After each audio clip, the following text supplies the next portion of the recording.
banani, oh banani. Here we go. Come on now. Here we go. Good evening, Freedom 420. With your pink hand. Is that your hand? Fingerprints at the PlayStation. Pink. Pink fingerprints. Pink handprints, sorry. I could pretend them a typist, couldn't I? Oh, that shit.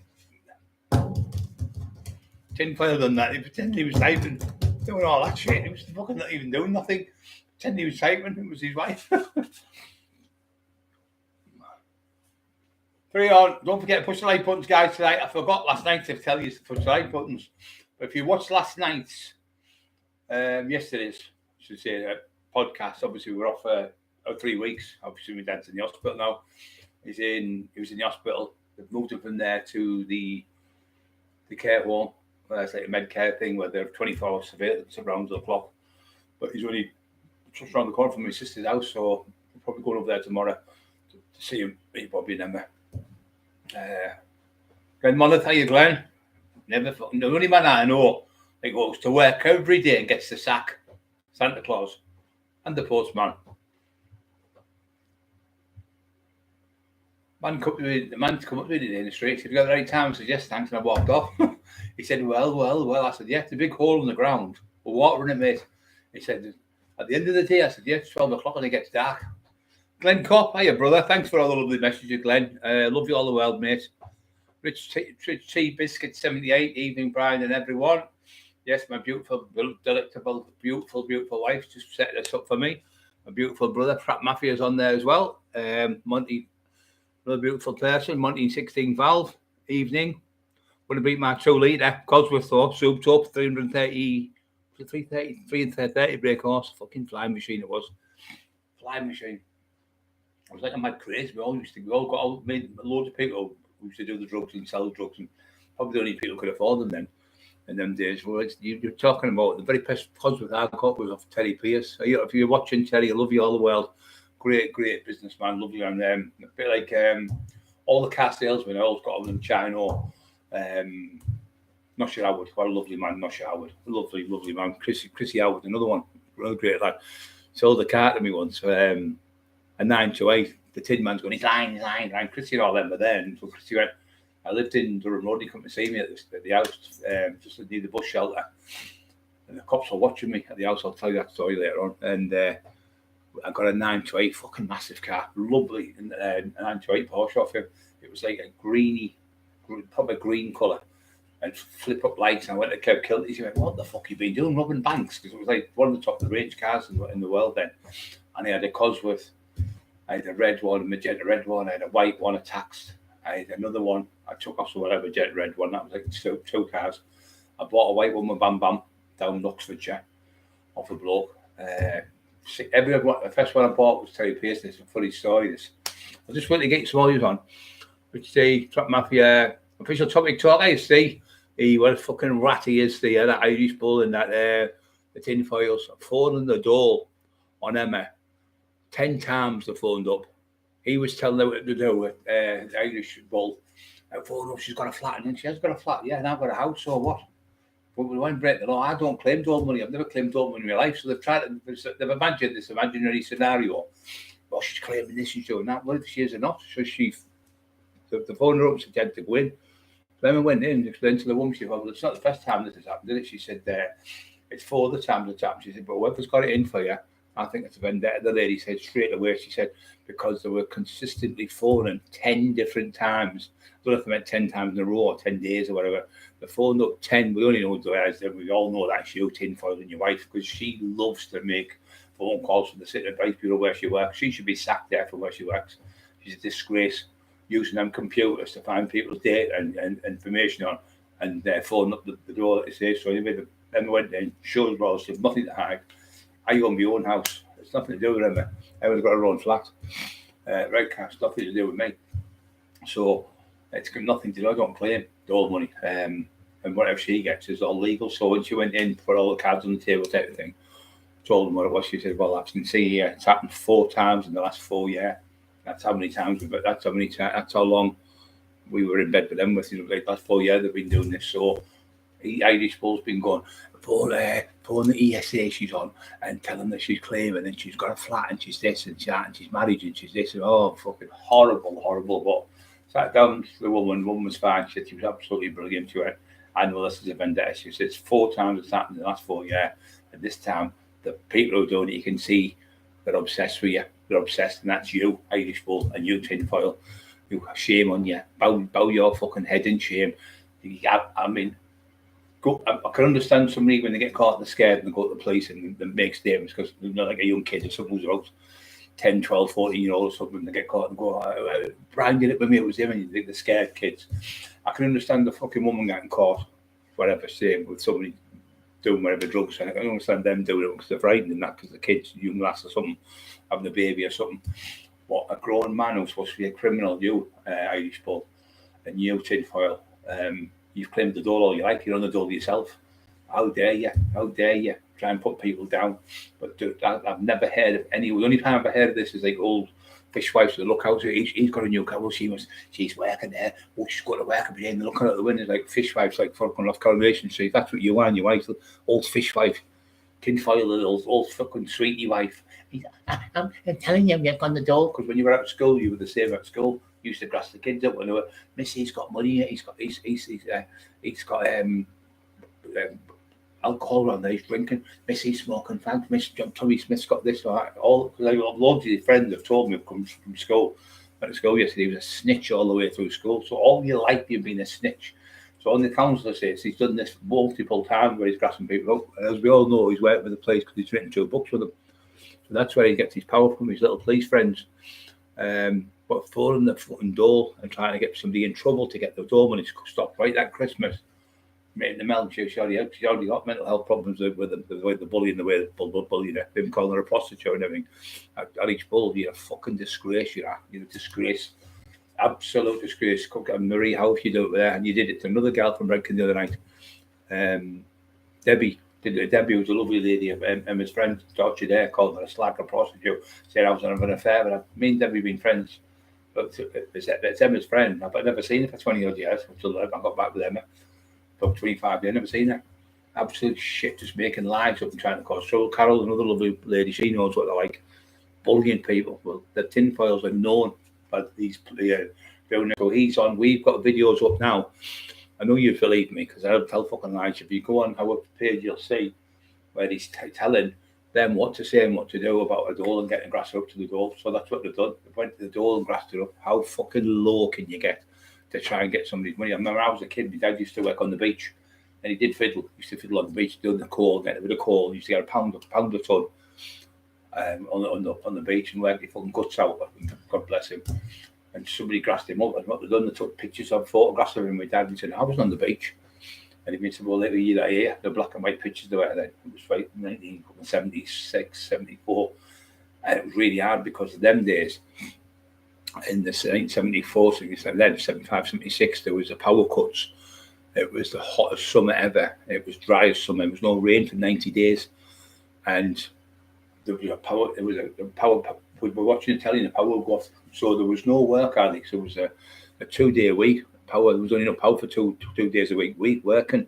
So my dad got a job in a factory, crisp factory, where God bless him.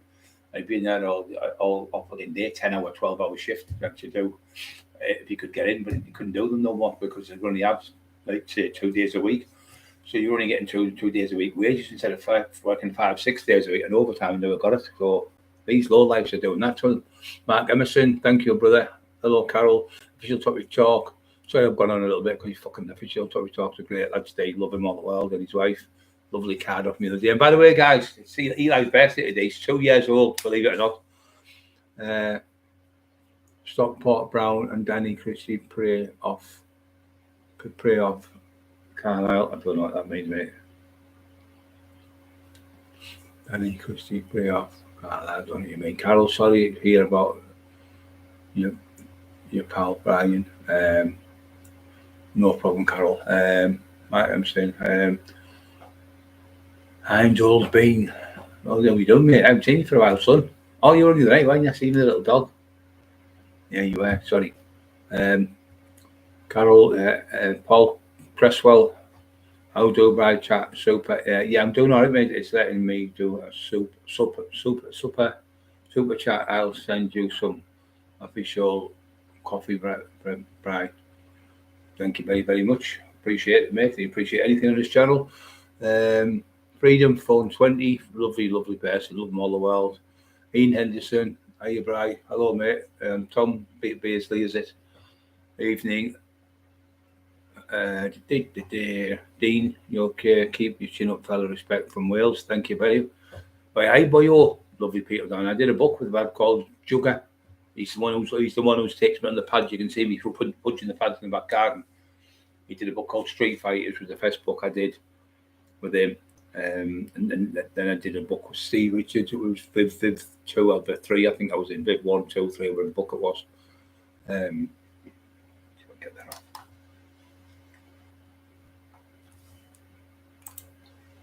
Anything that good.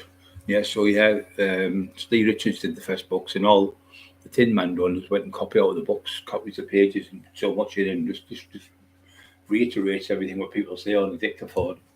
When you do, but what they do is you do the book. To do a proper book, you need to do a few years to do it properly.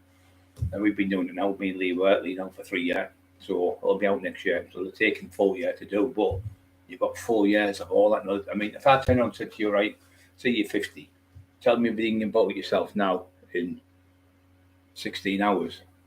Wouldn't it? It's not even one day. It's just over half a day. So how can you tell your whole life, 50 years of your life in one fucking day? Or, no, sorry, 12 to 16 hours he does, the Tin Man. You don't get it. It's impossibility to do a fucking, I'm nearly 60, I'm 59 coming up in December. So how can you do 59 years of your life in fucking 3 sittings, 4 hour sittings, or 4 hour sittings? It's impossible. So you take your time. Kev Kilty said the same. He said top writers, they'll do 1 or 2 books a year, maybe 2 books a year, or 1 or 2 books every 4 years. And he said, but they'll be bestsellers, top of the range books. So my mum and dad always says, if you're going to do something right, do it right. If you're going to do something, do it right. Don't rush anything. Don't rush into anything. Take your time. And he just rushes into anything. So all it is cash cow money. That's what he called me. That little Chrissy Airbo. Oh, he's my cash cow. I made more money off Brian Cockerill than anyone. But all the other 11 subjects I've bought, and all the other 10 books I've done, 20 odd books. He said we make more off him than anyone. Can't get rid of him. So that's what he said on the way to Liverpool when we were at Sean Atwood's. Yeah, I mean, looking out the window, these old-fashioned women. I'm going on for the door. I've just seen a lad going to work with a haversack 5 days in a row now. I know he's working. And then they get the door. What they're doing now, they pull you over. I think in the car. The police pulled my mate over. He was working. He did bathrooms, plumber. Pulled him over. The police pulled them over, and in the back of the car, they fucking over in the back of the car. He said to the cop, "What are you doing? Where you going?" He said, "I'm just going to work, mate." He said, "Oh yeah, hold on." You already said it, then, because the camp, body camp, going to work, doing a plumbing job. "Oh yeah, come here, he wants to see you." It was the door. They took him in then and questioned him. Got his money stops. How low can you do? How low can you get? So the authorities, that's what he calls them, his friends. So the authorities are arresting you, Brian, tomorrow. Well, I've been arrested now for 9 months. I've been released under investigation, and there's nothing. Maria House the same, nothing, because you're a liar, you're a compulsive liar. So you should be charged off the door, people, really, for making statements about people that are lies, misleading the information, again, malicious communications again, and perjury again. That's what you've perjured yourself by making lies up again about people. Big fat ass has been on the phone, hasn't she? Big fat ass has been on the phone again. Obsessed. My very, very, very good friend, Andrea, I won't say her name, Heridian, a horrible woman, it means. Couldn't stop laughing as she told me, but that's what she is. I hope everyone's okay. I hope you're all right for Christmas. Love Christmas. Remember you're a kid, you'd be going when only 13 days to go now. You sat there and then you go on the night, the worst night was the Christmas Eve on it. I'm going to bed then, Mum. You got to bed at 8 o'clock. Go to bed early, get up. While you're in the bed, aren't you? You look again at the clock or so. Oh, we never had a fucking clock in the bedroom. I know what time it is, I'm on your head, and We'll go down soon. Mum, can we come down? No, it's only 12 o'clock. And your mum and that, they'd be up all night. You could either messing about, putting bikes together, whatever they were doing, or forts and soldiers and stuff like that, and push prams for my sister. And you go, Mum, when I come down, it's 2 o'clock in the morning, get out them stairs now. And you'd probably get down about 6 o'clock in the morning, 7 o'clock. You get in down and you see all the stuff like, oh, thanks, Mum. You got something, a pair of football boots, or got a football usually every year. You never got massive things because you couldn't afford them, because it was like 7 people in the family, so you didn't get as much as like 2 or 3 kids in the family. And my dad used to work hard on the beach. Yeah, but loads of people used to fiddle. We used to get barmaids to come up to work and then get a £1 hour just to put more food on the table for the kids. They might have 5 or 6 kids, so they'll go and do 5 hours a day and make £5, come home with £5, but just to put food on the table for the children. You get them all, I've just seen her, she's working in there, she's behind the bar and she's clearing the door. You fucking low light. I honestly don't think you could go any lower tinfoil than Irish Bowl. I don't think you could go any lower. This is beyond the bar now. This is scraping limbo under the fucking bar. You couldn't get anywhere. You're like a lower than a fucking a low-bellied snake. Both the 3 years sitting there cackling like something on fucking Coronation Street to try and get people locked. To try and get people locked up, or trying to get people fucking in jail, and trying to get people door money stopped. What a fucking low life's the 3 years. You should be ashamed of yourselves. Now, if it was your family Irish Bowl and your mum got it stopped, or your sister, you wouldn't be fucking laughing. Yeah, thinks he's clever. Everyone's on you now, they all know. So if you're going to grasp people to the door, that's why when you got caught that night, remember, and everyone was Freedom and all them were watching it, and Trap Map, you're all friends with you at the time, you got caught, and you got caught with him, little Colin McGuire and all them were listening to you. You got caught in the street with heroin in your sock and cannabis, and you thought, oh, fuck, the guards just got me with the gear, and I'm going to go back to jail now, I'm on licence and all that. Nothing happened to you. Then you went out again another time, got caught again another time, you got caught, nothing happened to you again. That proves that you're a snitch. Because anyone I know gets caught with any drugs whatsoever, because you're on your last, when you get out, you're on licence. So if you're on licence and you break it, my mate got done for gambling in a casino. No, you're not allowed to go gambling and things like that on home leave and stuff. They told me you can't go in the gambling places, you can't go in the pubs, you can't do this kind of it. You have to keep out of all them places. If you get caught, you go straight back to jail. It's called recall. You never got recalled because you've obviously snitching people. That's what you're known for. The Freedom Post put phone and make lost phone and make new account. Lee P. Okay, mate Lee. Freedom Patter's lost phone had make new account. That was Lee Priest then. The bodybuilder. Patter's lost phone. I'd make a new account. Freedom 420, 420. Yeah, my dad's he's okay, mate. He's obviously not okay, but he's laughing and joking, and you know he knows he's not going to make it, but he's just living for every day, you know, making the best of every day. But the only good thing about it, it's a good thing because you can say goodbye to your dad or your mum, whatever. If you get in this situation, you've got to look at it and think, well, it's a bonus in a way, because if you just dropped down dead for the other week and the city fest went in, he'd been gone now. He'd been Saturday morning, really bad, you know. But because he's, when I'm laughing at him, it's that he's Maniac on there, my little friend. He's funny, Maniac. He makes you laugh. Yeah.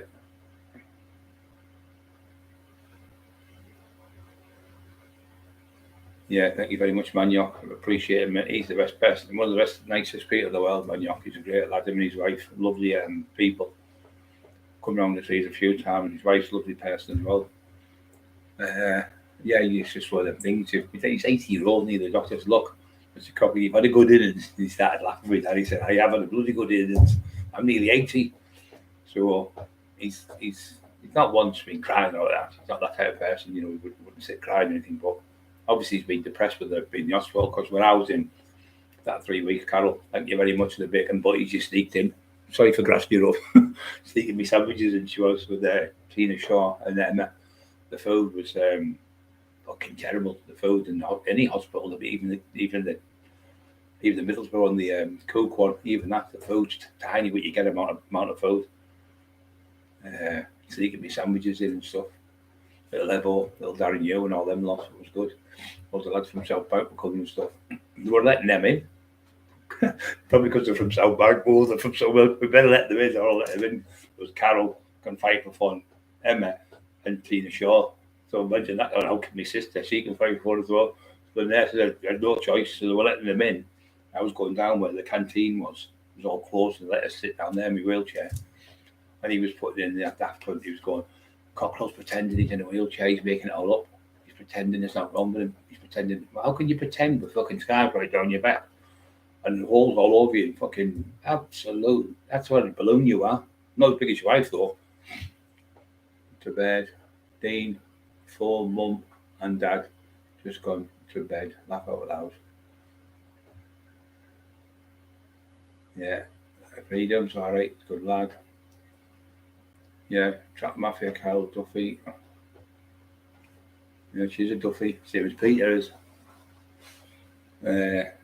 Lovely people, them. You know, all the family, your kids are impeccable manners. All the daughters can fight for fun, and the son.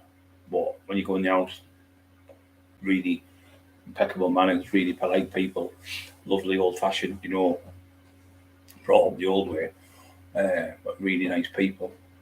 That's only one of the good things that came out of I Carry On with the Tin Man. She was getting the same thing before. It was 2 years before we even met the Tin Man. Carol was getting it for years, but she wouldn't give stories about Lee, who was a partner, was a husband in a way, because every time Lee went anywhere, he said, "This is my wife. This is my wife." To everyone who would say that. They say children to her, and he was torturing the children as well, calling them. Started on Peter, and Peter said, "Look, sir, don't call my mum." He said, "I'll fucking fight anywhere you want." So, what are you going to do? Bring your knife. He said, "It's always a knife, and it's the same as me." But if you got a knife, a knife. Peter said, "I don't need a fucking knife for you, you clown." But he never turned up. Tin Man, full of shit again, all shit. As soon as he said, "I'll get a place on you," everyone, he does it to everyone. In their own coffin. Yeah, that's what they do, mate. And watch it happen, mate. That's what's like Mark, you've spot on, mate. They put nails in your own coffin, because once you make a statement, once you do something like that, people go, "Yeah." And he's good lad, and they'll go, "Good lad." He went to the door and went for Peter to make statements to make the door, next time we try and get the door money stopped. You know what I mean? It's just fucking disgusting. Especially this time of year. Especially with all the carry on we've had. But it makes us, what doesn't kill you, it makes you stronger. But I just want people to know what he is, so no one else can get ripped like poor old Marty Turner and poor Dale Brendan Hyde, who got tortured for cancer. And Marty would go OCPD. Marty would have destroyed him when he was younger. Marty Turner could fight for fun. He trained Lee Duffy in boxing. He trained all them Peter Rose, Tommy O, young Tommy O. Anthony was the ABA champion, schoolboy champion. He trained fucking Cornelius Carr. Cornelius Carr was a world champion. He boxed fucking Eubanks and beat him. He boxed Nigel Benn and beat him with amateurs, and then he went on to be the world champion in the middleweight from Middlesbrough. Just a young lad from Middlesbrough, well fucking champion. Unbelievable what Marty did. So he did the book From Boys to Champs. That scumbag gave him £47 in 5 years. That's all he got off him. £47 in 5 years for a book. When we went to court, the judge said, "Don't be giving me that, Mr. Such and Such, the company." He said to him, he looked at himself, just did a quick internet search. He said, "That book is in the top millionth books in boxing." So that book's selling really well all over the world, America, Australia, everywhere. That book's generating a lot of money. Revenue, that was the word. He said, generate a lot of revenue. And I said, and he means money. So he said it's in the top 200. That was it, in the top 200 out of a million. It's a million boxing books in the world. It was in the top 200. He said that was it. It's the revenue. It's making good money. It was, and he just conned him. He gave him fucking £3 one month, £3 for a fucking book, and then another month he gave him 35 pence. He had all the receipts. Marty said when we went to court, because he's the only one that ever went in the courtroom, Marty. Because the first time we went to court with him, the first time we went to court, the COVID was on, so we couldn't go in the courts. So we had to go on the phone. So the time when the ban got lifted was at the end of I can't remember which fucking year it is, 2022 I think it was. It got lifted, so we went to court. So I went and took Marty in. He was in a wheelchair. He's gas bottles in a wheelchair, and I took him in. I represented him to Judge Gargan. It was only us in the courtroom, me, Marty, and the judge, because we couldn't have 3 in the building with the COVID thing. Remember before? So anyway, we went in, and the judge awarded him the disclosure and everything, but he still never got it. Still wouldn't give it the shut shop. They pulled the plug on everything. And Rob Brenton, who was the owner of Walker Press, shut down all the companies he had, shut down all the books, took them all off the shelves and moved, got himself out of the area, sold his Rolls Royce, sold everything because the judge said what they're doing now was the crop what they're going to fold. So he said what they'll do with the books were at $12.99 or $14.99. The next month he said they'll drop the price, the judge said. So I was talking to the judge on the phone it was like a BT meet, so the judge said what they'll do, they'll drop the prices and they'll probably go bankrupt. As he said, it's sad to say I can't do nothing for you. He said they'll just declare bankruptcy and they're doing exactly what they've done. So Tin Man fucked off from where he lived, got out of the area, got the police to give him a safe house. Brenton sold his Rolls Royce, his house, his business, the 3 Bailey Gate Pontefract, his shop where he owned, Milltown Bag, and sold all the shops, got rid of them all, sold all the goods off the shelves, and just went bankrupt and moved out of the area. He's gone somewhere else now, probably do the same thing again if someone. So he got the stuff down they went to $12.99 from $14.99. They went there 10 quid and then they went to 0.000 pence. So there was so many books left in. So they sold them they give them away for nothing, so they can get away with the tax on sale. But you can see where we went bankrupt, we went down to that price, and in the end we just give the books away. So if you could see they give 20 books away, we could just have, we've got no books left, we give them all away for nothing. Or we give them back to the people who were owed. So he gives a lot back to Terry. Terry got his back. Terry got all his books back off him because he put them over the fence in Terry's house on a Friday. And the next day he come again with his other book, Laughter, Madness and Mayhem. And Laughter, Madness and Mayhem continues. He gave Terry all the books back, thousands of books back he got. That proves what he was. So Terry said, well, why would he give me the books back if I was in the wrong? You only give them back because you were told to give them back by the judge. And he couldn't give me my books back because he said he sold them all. Just a lie, just lies. Thanks, Simon. Thank you very much. Men, yeah, I hope everyone's okay. Everyone happy. Everyone okay for Christmas? Not part to go now, guys. Freedom, yeah, 3 in 1, 20 mil. Every 4 hours worth of stuff. What's what you're on about now? Yeah, you're on about medication. Yeah. Benylin, oh yeah, you've got to watch that Benylin because you can get one that's like dose, makes you fucking fall asleep. And whatever you do, I know a lot about medicine, don't take medicine with tablets because you'll end up coughing and you'll end up rushing your throat because it makes you bleed inside. It makes your liver and kidneys, it can make them bleed your stomach because you can't take tablets. And so you're taking Nurofen and you're taking cough medicine together, it can make you bleed. I was coughing up blood, so I went to the fucking A&E. I thought, what the fuck's this? I thought I had an ulcer or something. If you took tablets on, yeah. I said, if you took medicine, yeah. She said, oh, that's what it is. Cough wasn't better than it was there.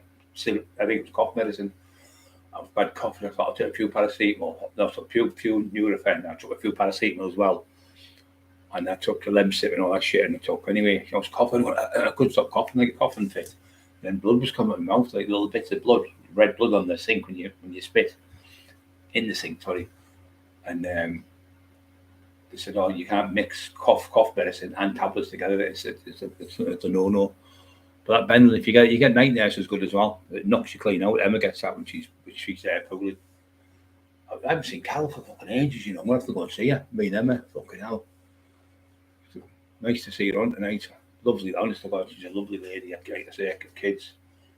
Lee Duffy loved her all the world, and the kids, I tell you what, if Lee was here on my fucking dad's life now, he's really poorly. That fucking have knocked him out. Lee wouldn't have battered him and killed him or that. He'd have knocked him out.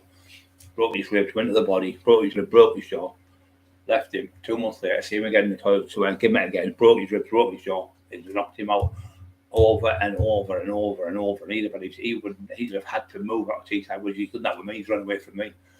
But he would have been terrified because Lee would have Lee wouldn't give a fuck about the jail. Didn't give a shit. He did not give a shit. But I remember him getting 4 year he got. And he did the full 4 year in jail. Never grasped a fucking soul. Two things he hated more than anything was snitches and nonsense. He hated them. He fucking hated them. That's why he offered Paul Sykes out in Durham when Sykes was abusing the young boys in there. And on my dad's life again, 100%. Everything I'm telling you about that Sykes, he was a really bad person. Really bad person. He used to go into pubs in Wakefield and he could have a fight. He could box. He was a pro boxer. But he was a terrible bully. So he'd go in and say, See, there's like, you know, like a Toby car where you get your Sunday dinner, you're having your minute, everyone's having a meal, your nana, your granddad, your mum, your dad, they're all sitting there, maybe 10, 50, his family members, grandkids and everything. He'd go and go to some young lad, about 20-year-old, big bodybuilder, and you pick on bodybuilders, because a lot of bodybuilders look great, and they look like they can fight, but they can't, they're stiff as a board. As you can see me and mine, I'm not stiff, because I always stretch. Actually, Duff used to say, what's your money? Me and Craig Howard. He took Craig on the pads, and Craig was like dead stiff, like a bodybuilder.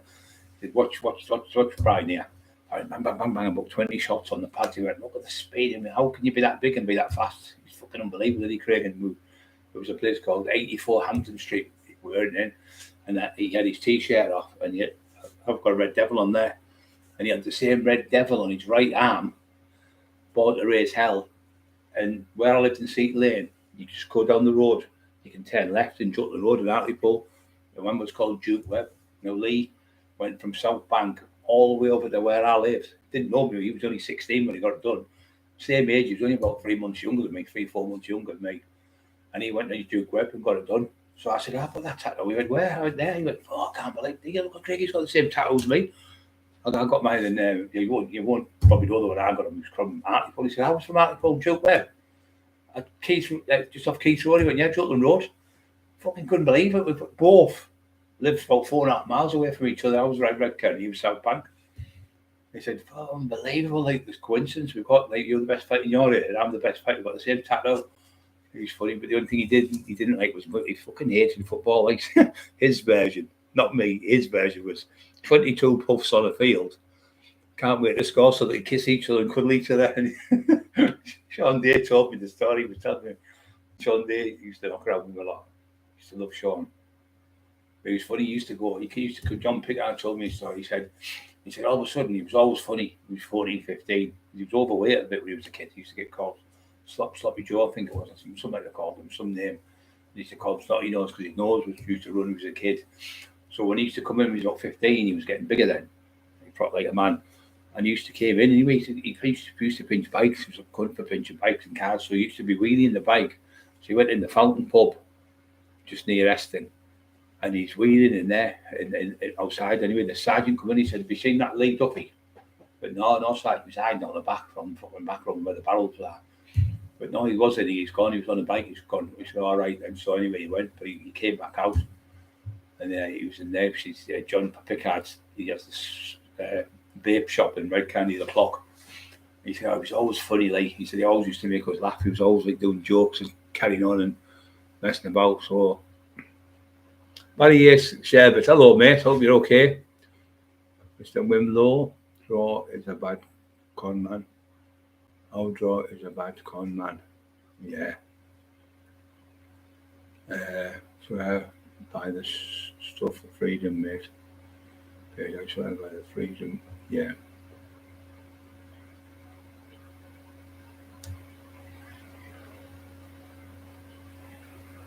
England, it's fucking shit. I don't rate the only years ago, I used to love watching England, Scotland, because obviously I support Scotland from Scotland. England were always a better team, but we'd win now and then with a lucky goal or some genius like fucking Souness or something scoring or something like that. Dalglish were fucking brilliant. Joe Jordan, Gordon McQueen, all them better players. But England had the better quality because obviously fucking a lot more. I think 5 million people in Scotland, there's like 50 million and 50 million in England. So they're going to have a better team when you've got more people. But every now and then you look and you get, but the time when England played, and Gaz, you see Gaz the night, he was a genius, wasn't he? He was a fucking genius, that lad. Really, really, really bad time he had when his mate got killed. Really bad. I watched a documentary the night about how Gaz was called. Absolutely brilliant, fucking brilliant player. He scored against England, but he chipped it over the fucking English football, and he chipped it over the foot up there. The goalkeeper, that was a brilliant goal. That's one of the best goals I've ever seen. He went up there, didn't he, with a fucking watch fishing rod and a fucking somebody tins of lager to try and help roll him up. Bless him. Gaz had probably been off his head on whatever he was taking, drug coke or whatever. But you could see there, you could see in his heart he was good. Eli's been scratching my hat. He's got his bloody paws all over me.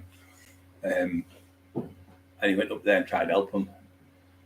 Grasler, everybody, fake coat, beg, stay round the corner, be the time times caption FS.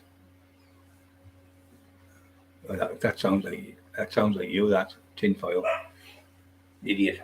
Go make statements to the go on grass. Go make statements to the police, you little snitch, little police informer. Go on, you go and get your wife to phone the door, you little grass. Fucking everyone can't stand you, little snitch, little snitch. 420 on sell egg, Cali egg.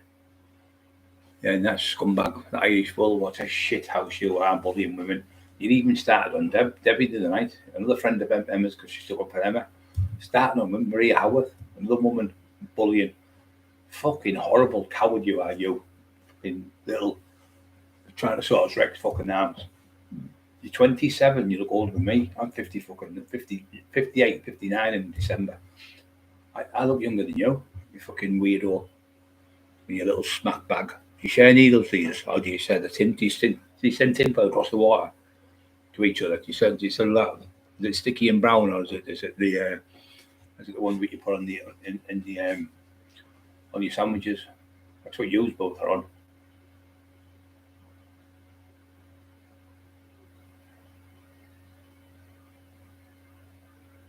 Yeah, mate, it's right. Yeah, painkillers, and like you can't mix cough medicine with painkillers or any type of medication, any type of opiates and things like that. You can fucking die on them thing. You can fucking completely wipe you out. I know a few people have died taking opiate type tablets and cough medicine. There used to be one years ago, the Benadryl one was really strong, but there was one just before that when I was a kid. It was in the 70s, and you got it and you could get it. It was like a laudium, something like that. It wasn't that, but it was something really. It was just one off heroin, maybe like Oromorph or something, and you could get it off the chemist as long as you got a note off your mum. So your mum would have to give you a note to go and get cigarettes in them days. Or you could still buy them at 10 years. I used to go to the shop for our mum. I used to love going to the shop because I lived in a little that shape, oblong shape street. You could drive in, you couldn't come back out. It was for safety because we were on a main road, Westview Road in Hartlepool. And I used to love going to the shop. It was a corner shop. It was made out of wood, the shop. Brick and wood. It was like a little tiny shop on the corner. And it was near the Touchdown pub where the rugby club is. I used to walk down, be about half a mile, probably to walk from our house. And I'd go for Anne in the corner. And 4 or 5 people used to get like a 10 pence mix up, something like that. But 10 pence, you could buy a Mars bath for 3 pence. You could go to the pictures. You could go to the bath, for 3 pence on the bus. You could get the bus there, 2 pence there, 2 pence back, and 3 pence in. We used to just walk. And we'd go in, we used to get them, remember them tip-top drinks? You used to stick a straw in, you drink them. We used to get them in a packet of crisps or something. They only made 2 or 3 pence for a packet of crisps. 1972 or something, 74. Only little kids. And we sneaked in and we pinched the bands. Used to get like, say, a red, blue, green, yellow. So there was 4 bands, so it'd go E. You'd have the orange, your red band on, so you'd have to come out. So we had them down our shorts. So we'd swap the band over, me and Dorsey. Or we put them on our feet, on the bottom of your feet, so they couldn't see you. And you'd be swimming about in the water. Well, what, you band there, and you put your hand up like that, because it'd be, say, white. And you're okay, then you go, then that man would go, then another one would come, because you get in for about an hour, I think it was. You get in, and somebody else would come to the lifesaver, sit on the thing and watch you. And then you keep doing that, swap it off. So when the band would go off, you pretend you were going out. So you go out into the room. So we'd go the other way, go through the passageway, and you go back in and put the orange, say the red band on. Where the white one's gone off, you go out with the white one on your wrist, like that. The man can see you, but you've got the others down your shorts. We pinched them out. There was like a room where you had little bands were in, like a big cup thing, like a big tray. So we had all the bands. Not all of them, so there was loads left in the tray. So say the red one to come, we put it on, go walk out. But then the next one will come as if we were new clientele coming in, and we'd have the white band on next. And we'd stay in for 3 or 4 hours. But the only problem was your fucking hands were all, like little bits of waterproof. Is you palm of your hands and your feet, they go all wrinkly, don't they? Where everywhere your body's waterproof, it just falls off you, doesn't it? Where in your hands, they go all wrinkly, don't they? So you're like an old man walking out.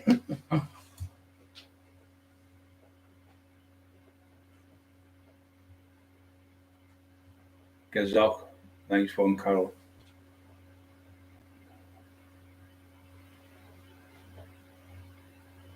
Yeah, we know it's him. I know who it is. I can tell he's fucking frightened fucking just by looking at it. You could put me on. I'm like Alan Turing was a man who did there was a thing called the Omega, not Omega, what was it called? Fucking hell. It was a machine, I can't remember the name of it now, it'll come to me. And the Germans used to have it on the U-boats, and they would send it, and it had 2 million different combinations. I can't remember what was it called? And it was like a krypton factor, I can't remember the name of it now. Anyway, they used to use it on the U-boats to tell them where they would go. None of us could break the code. Alan Turing was gay. In them days, you used to go to jail for it. Proper go to jail. You couldn't have sex with another man, even if they were 30-year-old. It was against the law to go to jail. So anyway, they used him because he was a genius with numbers, a mathematician. And what the fuck's it called? They found it, or what happened is one of them was found on a U-boat, U571, I think it was called the boat. And it got blew up, and it was a machine that had what they used to pinpoint. They were sinking all our boats. The Americans were coming over with like stuff from the war, and we used to call us limeys because we used to sort of like lemons, limes, because we used to get them. That's where they got the name limeys from, because we had no lemons, limes. So when they'd bring them over, we use them because they stopped you getting vitamin C in them and orange, stopped you getting rickets and things like that. This Navy used to give them to people years ago. That's how they used to get the different diseases. We're not having the vitamin C in them. So anyway, they had the what the fuck they call the machines too. Not Amiga, what the fuck? I'm machine now, doing that with it. Enigma, is it? Is it Enigma? Is it Enigma machine, I think it's called. So it had 2 million combinations. Nobody could work it out. So he made this big, massive machine. It was as big as this room. Or 10, no, it was even bigger. I think it was a fucking 30-foot room, like 30 foot. And you had these combinations of them that turned round and click, click, click. And he took him about 4 years to do it. And he actually found the Amiga code. I think it was the Amiga it was called. Enigma, that was it, Enigma. He broke the Enigma machine code. And we broke it about 2 or 3 years before the war was over. We could have went in and we could have saved a lot of people. One lad who helped him break it, his brother was on the ship, and 600 of them had to get shot down. But it was called they'd kill people and it would be casualties or what was it called? I think collateral damage. That was it. They used to call it collateral damage. I know we're going to kill 600 of our soldiers, but we're going to save millions by doing this. If we give it away that we know the codes, they'll change it to another code, so we won't be able to break it. So, but they used to know where the ships were, so they would start sending the ships different places. So they knew where the Enigma was deep, send like a signal, like a Morse code, and they would know where that was, and they'd send the ship somewhere else, so they wouldn't shoot it down because if they blew it up. Because if they blew it up, then they'd know they were onto them. So that's what he's like. That I like to know little things about everything. English Bull Terrier. He's classed the English Bull Terrier. Little Wolf. We're called Mr. Wolf now. His name's Mr. Wolf because he sits there like that, looking at you. He's about 27 pounds in weight. He's going for his first jabs tomorrow. James Younger, welcome, mate. Stephen Gibbons. Hiya, Stephen. You okay?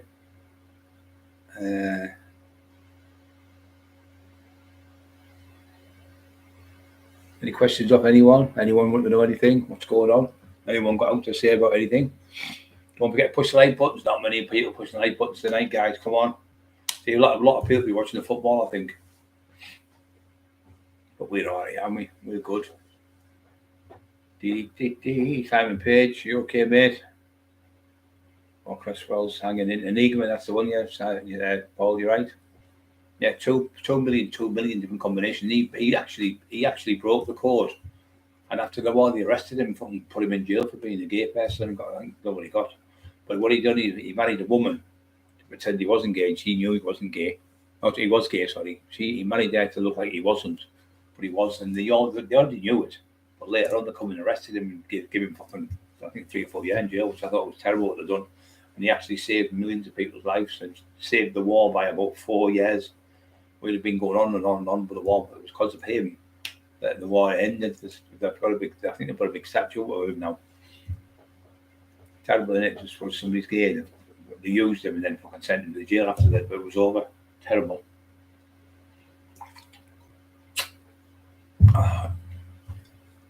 hydrate. That's the main thing. When you don't have anything wrong with you, make sure you constantly drinking water.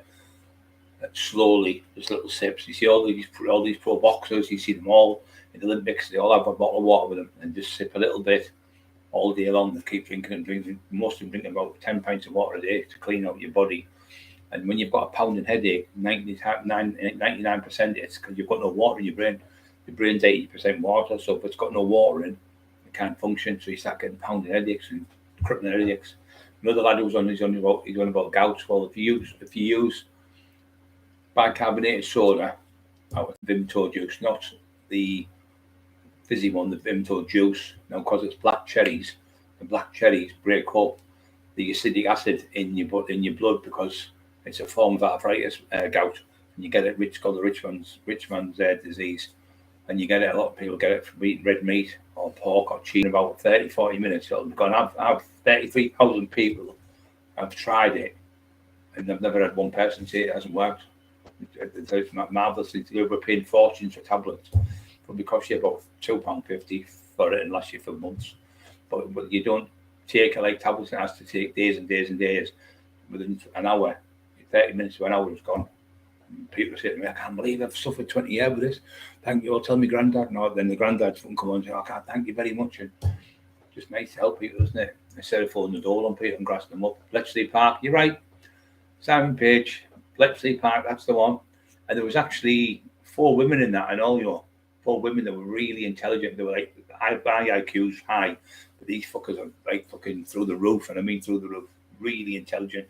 You'd look at a number on the wall, and there'd be like, say 10,000, say 5,000 numbers on the wall, and he'd come in his head, he'd look at it, like we look at something and see things like the taxman on there. It would flick out on the wall. You look at all these hundreds of digits on the wall, say 4, 5, 6, 7, 4, 8, 7, 3, and all that. And so all of a sudden 4, 5, 7, 6 would pop up and it would float in the air and he'd sit. And then another one he'd put them all together and he'd say, it's that one, that one, that one. And he knew that was the numbers he were using that day. Fucking unbelievable brains. IQ of 160, like Einstein. Unbelievable intent. Most of these people have got dyslexia, like Rod Stewart. Winston Churchill, Abraham Lincoln, Elton John, Richard Branson, all got dyslexia, and it gives you another form of looking at things in a different way. I've had dyslexia since I was a kid, but they used to think you were thick. It's just another part of the brain that's not working how it works, so usually a different way to work it, but usually they've got gifts. I'm really good with numbers. I'm really good at remembering things. In my mind, I can remember things since I was like a little kid. My mum used to call me, got a memory like an elephant. So when I went to the police station, every time I go, I remember things. I'm great. I can read something and remember it, but you use that much power of your brain to read it because the words will go like P. I look at a P sometimes, it looks like a B. It just turns to a B in your head. It's fucking hard work. But I've got better with this because I've learned how to use it now. But I like to listen to stuff. If I listen to stuff, I can retain about 90% of what's said to me in my head. But if I read it, I probably only retain about 30%. Because you're using that much of your brain to. I tell you what, I got that off. It was a woman off. Remember EastEnders, the girl Gail, I think she was called, behind the bar. She went out. She was one of the one of the Slaters. Dawn. Her name was Dawn. Sorry, Dawn. It was Dawn. She came and she said, "Well, I struggle with dyslexia." And she did a full hour. She was talking about she's going to struggle with dyslexia, and that's why it took me 10 times longer to get me script and read it and learn it than I would a normal person. She said they'd probably do it in one day because when you read it, she said you're using all your power to read the words, so you're not retaining the stuff in your brain. So it's just another way of thinking. Leonardo da Vinci, he had it as well. He said he would write backwards because to him it was if you put it in a mirror, it would just be perfect. You'd be able to read it, but when you looked at it, it would be looking in the mirror backwards. If you put a paper on the mirror like that, it's backwards and you can't read it. It's impossible. But he used to write backwards. He was a genius, absolute genius, and he was seeing things 400 years ago. He was putting helicopters up, flying machines. He used to have visions of things in the future. What if you had a vision to you, Tinfoil, and your wife making statements to the police and grassing everyone up?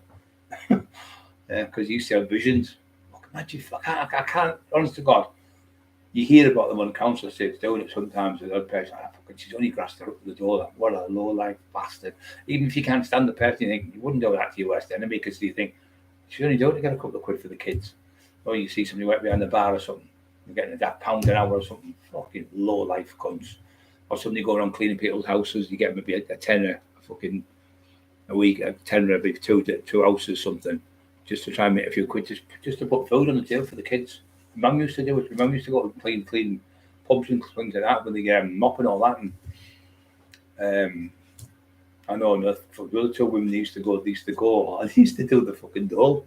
They would mop the floor, and they were getting paid off the dough for mopping the floor in the hand. They used to get paid, and they were actually fucking claiming at the same time at the door. They'd go around the other end because it was a sister-in-law worked there. She used to let her in, and she used to mop the floor around her mum, like about 2 hours a day, I think it was. 6 days a week, I think they went, and they used to go and mop the floor after they went out. But she used to be signed on as well there. What's that? Dislike Castro to Papa he Roman. Dislike Castro to Papa he. I don't know what that means, mate. Dislike Castro. Who? Castro from. Castro from Cuba, is it you're on about? Fidel Castro, the communists. Papa, I don't know what you mean. Papa Castro is a Roman too, mate. I don't know who the fuck Castro is, mate. I've been off for 3 weeks, so I'm going to clue that you're on. Like Castro, I know is Castro GTX, and I know Fidel Castro was a hero. He was actually, he saved his country, Cuba. He stopped the Americans tried to be clever with him. He just fucked them off. He wasn't bothered giving a fuck about them. He's a hero, but he's from Castro. That's what I'm talking about. Field AJ calling you creepy. A crucial topic calling you creepy. Papa the boss. Official topic AJ calling you creepy. Well, fucking creepy crawlers. Childish, isn't it, though? What are you thinking about? Just childish little kids. Playing in the playground. He said, he's like the Tin Man. Every single time, it's never like, I'm coming to fight you at all. I'll get my friend Paul Venice to fight you. I'll get my friend threatening dog walkers in the street, threatening to kill people, threatening to shoot people, threatening to murder people. Nothing happens to him because he's a fucking snitch working for the Cleveland police, the most corrupt police force ever. For the last 50 years in Britain, the worst police force. They've failed in every single department. They can't even go out to 999 calls. No, that one member complained. We've only had the complaint back now where we can complain and we can complain to them because it's their complaint, you see, because she had the right to phone the police when people are fucking firebombing your house. That's their job to come out and fucking do the job. Never turned up. But they did. 17 or 18 of them turned up my fucking house. You don't see them all together, but they're all over down the street, up the top of the road and everything. And you can see me on the front, put me in the back of the fucking van and made me walk the plank for a fucking, the injuries I had was horrendous. And I said, look, I'll show you my back. He went, oh yeah, I can understand now. We still kept trying to get me to bend. How the fuck can you bend your neck down? You just had all your vertebrae done the back of your neck and the bottom of your neck done, bottom of your back done. So I'm putting a complaint as well. Whoa, compensation, Cleveland Police. I will have a lovely holiday on you. You horrible fuckers, what you are. You flew at me for him. For one thing, me saying because he was threatening to kill my wife. If you come to my house with any violence, I'll meet violence with violence. I'll meet fire with fire. And I'll wipe you on the doorstep, even if I have to fucking kill you, I said. To stop him getting in because he was telling on about shooting Bobby and killing my dogs and killing my wife. Because I said that, I was arrested by 17, 18 police and held in the cell 16, 18 hours. And I've been on bail for 4 months and now I'm on released under investigation. So she said to me, the police officer, well, did you say this? I said, yeah, well, I did. What would you do? She said, well, of course you would say it. And the other cop said the same. I said, you've got to remember, I've just been firebombed. My windows have been put through 3 nights in a row. That's like 3 different nights. And my car had been blown with a firebomb and tomahawk rockets. I said, so I lost my temper. So it's called in the heat of the moment. I said, no pun intended. The fucking garage was alight. I said, and the neighbours put out because the neighbours, they had fire extinguishers into it as if they'd had fire. Well, we live in England, Barwick. It's the biggest fucking private estate in the whole of Great Europe, and they're all doctors and nurses and fucking footballers and fucking managers of the banks and all that stuff. They're all like, they've all got money. The people live where I live, and he's come out with the fire extinguishers next door. And they want the police. He's come out with the fire extinguishers and put the garage out because they threw it into the garage. They tried to petrol bomb the car, hit the roof of the car, bounced off the car, hit the bonnet, and then hit the floor. And then the petrol went under the. It was like a bag they put it in. And it went under the garage and set the garage light. So they came out. You can see all the steam coming out, the CO2 coming out. And they put the fire out. And I was upstairs with Eli asleep on the bed because I was exhausted with all the fucking looking out windows for people coming. Because I kept running out after them. And as soon as I got out the door, they fucking ran. And the state I was in, I could hardly walk. Shit bags. Not one of them would fight me. Not one of them. Gazok, money gets you nowhere. A tin man's voice when you. Oh, yeah, he's fucking horrible, mate. He's horrible, Simon. I'll do it tonight for you, of course I will. I'll make you all laugh, you fucking. Well, we're at least a laughing stock, so we might as well just keep taking the fucking piss out of the laughing stock. The laughing stock of Britain, grassing at the door. I still can't. I know him and his wife, me, Carol, and Fisher's Talky Talk, and all the others all know. So the Fisher's Talky Talk's a good lad. He's not a bad lad. He's a good lad.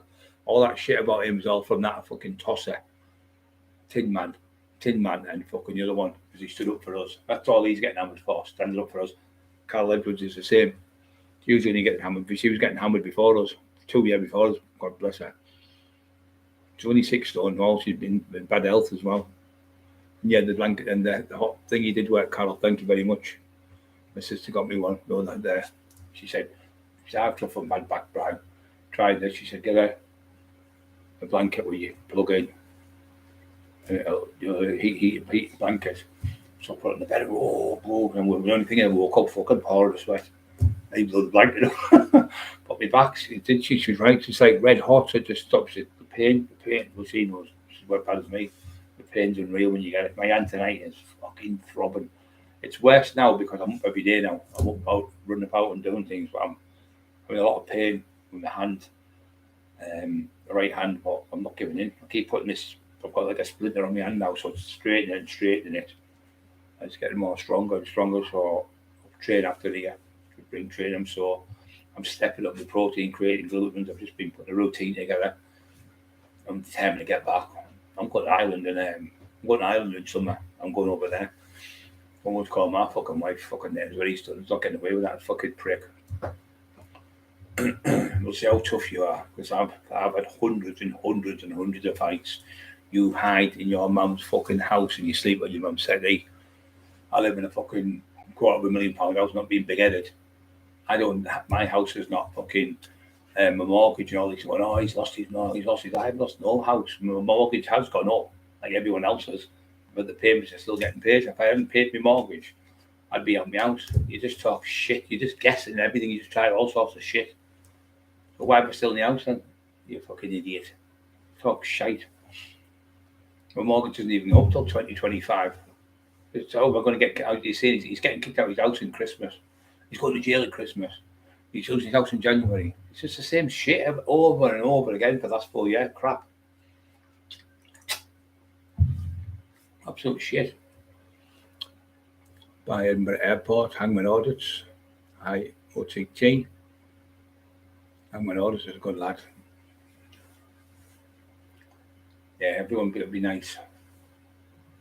You don't need all this shit Christmas time. You need a nice, clean, level playing field. Get all the fucking shit out. That's where we've got all the humble crumble. How you, son? You okay? I haven't seen you for a while. I'll give you a ring later on if you're up. Great lad, humble crumble. Really good lad. I've been supporting us all the way through. See, we've had loyal supporters like Carol, but we've both Carol and Emma have become best friends, like sisters, like two fucking schoolgirls downstairs. I can hear them talking. But we've been back and forth with each other's houses and friends and daughters and the son and everything. Got on this, it's helped us if you've got somebody believing you. Because when we were telling her, she was like, with the mouth open, saying, "Fucking hell, I'm not just the one who's getting this." Because when she said, and now with rightly so, Tony Grange, our church leader, went, "You sound mad, both of you, when you tell them the story, because it's that bad when you tell them what they've done, because it's you never heard it anywhere else. These type of things what they've done. So yeah, when you tell the story, you think, and people thinking that's it. The crowd, but you think, she went, yeah, you're right. People don't believe you because it's that bad. It's that bad what they've done. But he's actually fucking getting freedom's on. PP is that? Yeah, PP's a good lad. PP, he's a good lad. He's a good lad, and so's he's another great lad. Exposure TV. He did the Tin Man. It was him actually started calling that tinfoil. It was his name. He started him off. He's on there, tinfoil. Fucking hilarious. So I was arrested. I was arrested for saying the word tinfoil. She said, you're not allowed to say the word, call him tinfoil on the internet because it's making him dual arm with distress. I said, well, tell him to stop taking the heroin on the fucking tinfoil then. So you're telling me it's giving him dual arm with distress because I'm saying the word tinfoil. So I'm not allowed. So I'm not allowed to speak the King's English, you're telling me now. So you'll take my freedom away.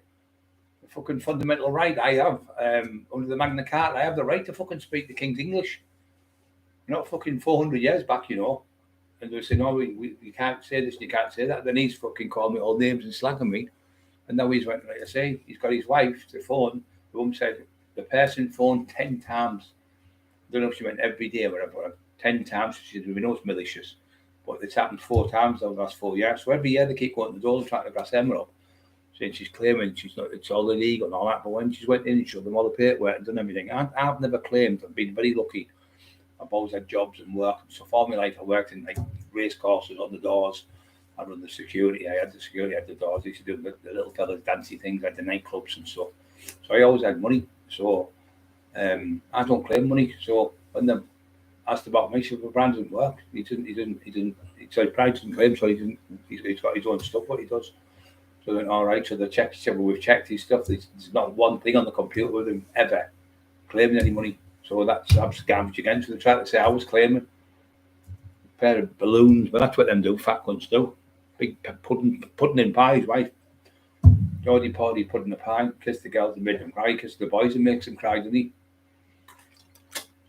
OTT over the top. It was a good film. It was still on OTT. I like Stone films. Have you seen the one when he's on Paradise Alley? When he's on the roofs and he has to jump across the roofs? That's brilliant. It's called Paradise Alley. Watch that, you'll love it. Is that you, PP? Love you, PP, and Exposure. Great people. Proper lovely lad, that PP is. He is. I'd go fucking and walk from here at the other end of the place to help him. He's a nice lad. He is a nice lad.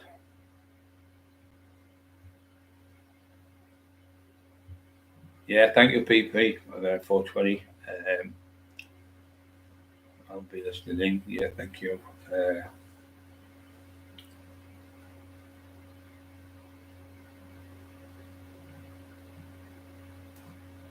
Dean SSS to be was home earlier. What how no person I can't fucking read it. Appendix. What you're saying here, I can't read that, mate. It's probably there. Persons benefits from ginger root and turmeric. Well, that turmeric, if I'm right, turmeric, is that the one with the pepper one? It is, if I'm right there, brother. Like a really strong pepper. That's what I've been taking. That turmeric. It's really good for people with. It's really good for rheumatoid arthritis. It's really good for, you've got arthritis in your hands, or you've got problems with your bones and stuff like that. It's really good. So you take one called MSM. You take another one called codritin, which is another one that's made, and you take another one called glucosamine. And glucosamine is made out of crabs' shells, and the shells help to put the glucosamine back in your joints. So you've got your glucose, you've got your joint. So what happens is, if you end up with bone on bone, you're fucked. So what you got to do, you've got to take the glucosamine. You need about 3,000. You need a lot more than they tell you, and it takes about 2 or 3 months before it works. So most people buy glucosamine, M&S, MS, I think it's M&S it's called. And then you've got the turmeric, what they call that's like salt, it's like pepper. But you put them all together, it's a combination, it's called stacking it. So you stack them together, but you've really got to persevere with them because they take about a month or 2 months to get in your system. So most people take it and think, oh, they shit them. But if you stick on them for about 3 months, then you start getting the benefits. It's a thing it takes the time to get in your system. But they do work. But the glucosamine is another one, but it's expensive. But what you can't fucking put a price on your health, can you? Freedom channel, listen for years. I've got my laptop, so I can keep uploading. I've been a lot going on.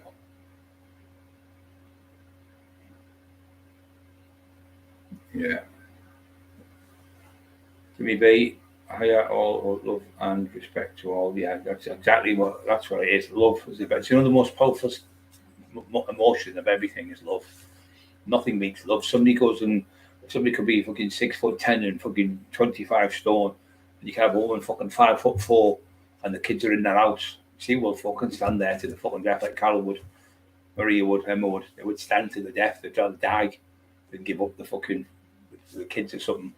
Like cats, and you see like a cat fighting a fucking dog. The cat will fucking chase the dog away from the kittens. Or stand up for them, and that's all I did. I stood up. Churchill said, "We shall fight them on the beaches. We shall fight them in the landing fields. We shall fight them in the streets. We shall fight them and fucking. We shall fight them, and we shall never, never, ever give in." And that's all I did. I stood up. I said, "You come to my fucking house. I will fight fire with fire, and violence with violence.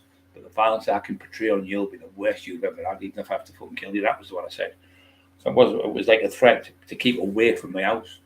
So if he never come, which he didn't come, why am I still on fucking bail? Because I'm the tax man. If I was Tom, Dick, or Harry, I'd be fucking off bail now. 9 months. Have you ever heard of anyone getting done for calling somebody tinfoil? And your whole fucking life. Can you imagine going to court in front of a Crown Court judge and 12 of your peers there, 6 men, 6 women, whatever, in the jury? He's up for what? Saying tinfoil. How the fuck can that scare anyone? Tinfoil. If it makes him feel I'm in distress. What a coward you are. A coward. PP, yes, moving to Scotland next year for the free bus pass at 60. I'll get man away. I'll be up the year after, mate. 60, I didn't know you can get a bus pass at 60. I'm 59 in December, so I've got a year. It's over a year, 11 months, not 30 months. I'll be in Scotland with you, PP. Jim Smith, PP's moving to Scotland next year for the bus pass. We'll go up on the bus. I thought it would be 65, I think they had now. But in this country, in England. Timmy B's a good lad. Right, Timmy, son.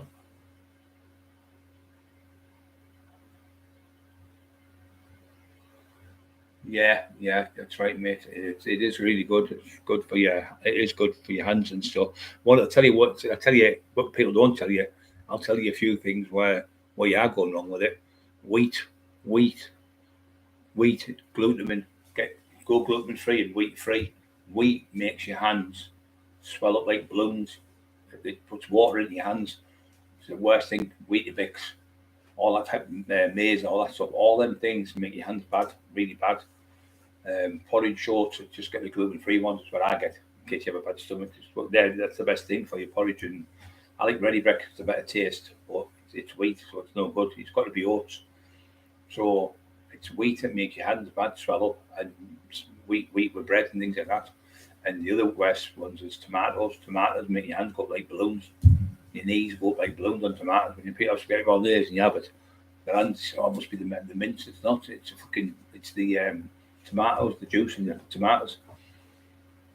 Really bad. It makes your hands. If you suffer from arthritis or any type of bone diseases, where it's like bone on bone. But Carol got me a hot water, heated blanket where you can sleep within your bed. When you put it on your back, within about 5 minutes, you can feel it. Oh, now this is good. You just fall asleep because it makes you fall asleep. The heat. You yourself, you get people put that fiery jack on the back, it's fucking horrible. But the hot blanket is brilliant. You just sit like a little blanket. About 20 quid, that's all they are. Plug it in, put it on, And even being, you can stick, you see you've had it all day and it's killing you like when it's freezing cold. Carol just puts it on and she can just lay on it until the back gets better. And I thought, it can't be that good. Maybe I did. I got it. I know it's brilliant. This, like so. And you know me, I know everything about everything nearly. But you never know everything because nobody knows everything. Because every day you learn something. And you go, oh, I never thought of that. I told an old woman something the other day. She said, oh, I never knew that. Jimmy B. We'll be back on again tomorrow anyway. Tomorrow I'll be more packed tomorrow because there's more people on tomorrow because of the footy's on. That's what I think it'll be today. But it doesn't matter if you've got 2 people on, or 200 or 2,000. Even you can't get as many as Paddy Conroy. I don't want that fucking many because it's all that fucking shit. All that shit. Yeah. Is that this Jamaris? Yeah, that's the one. It's just it tastes fucking horrible. It does to that Jamaica, what the fuck called. I've got upstairs. You can see like a little brown capsules. You get it. It's quite expensive as well, but it does work. Ginger, turmeric benefits. Yeah. Vitamin D. You need. All of you listen to me. I've told you a fucking 1,000 times. I'll tell you another 1,000 times. Why everyone's miserable? It's because there's no sunshine now. Or you get your sun comes out. You go in the sun. You have your top off. You run about, play football, whatever. The sun hits your arms and your face and your legs and everything. So it then produces vitamin D. The vitamin D, produces vitamin. The vitamin D produces vitamin.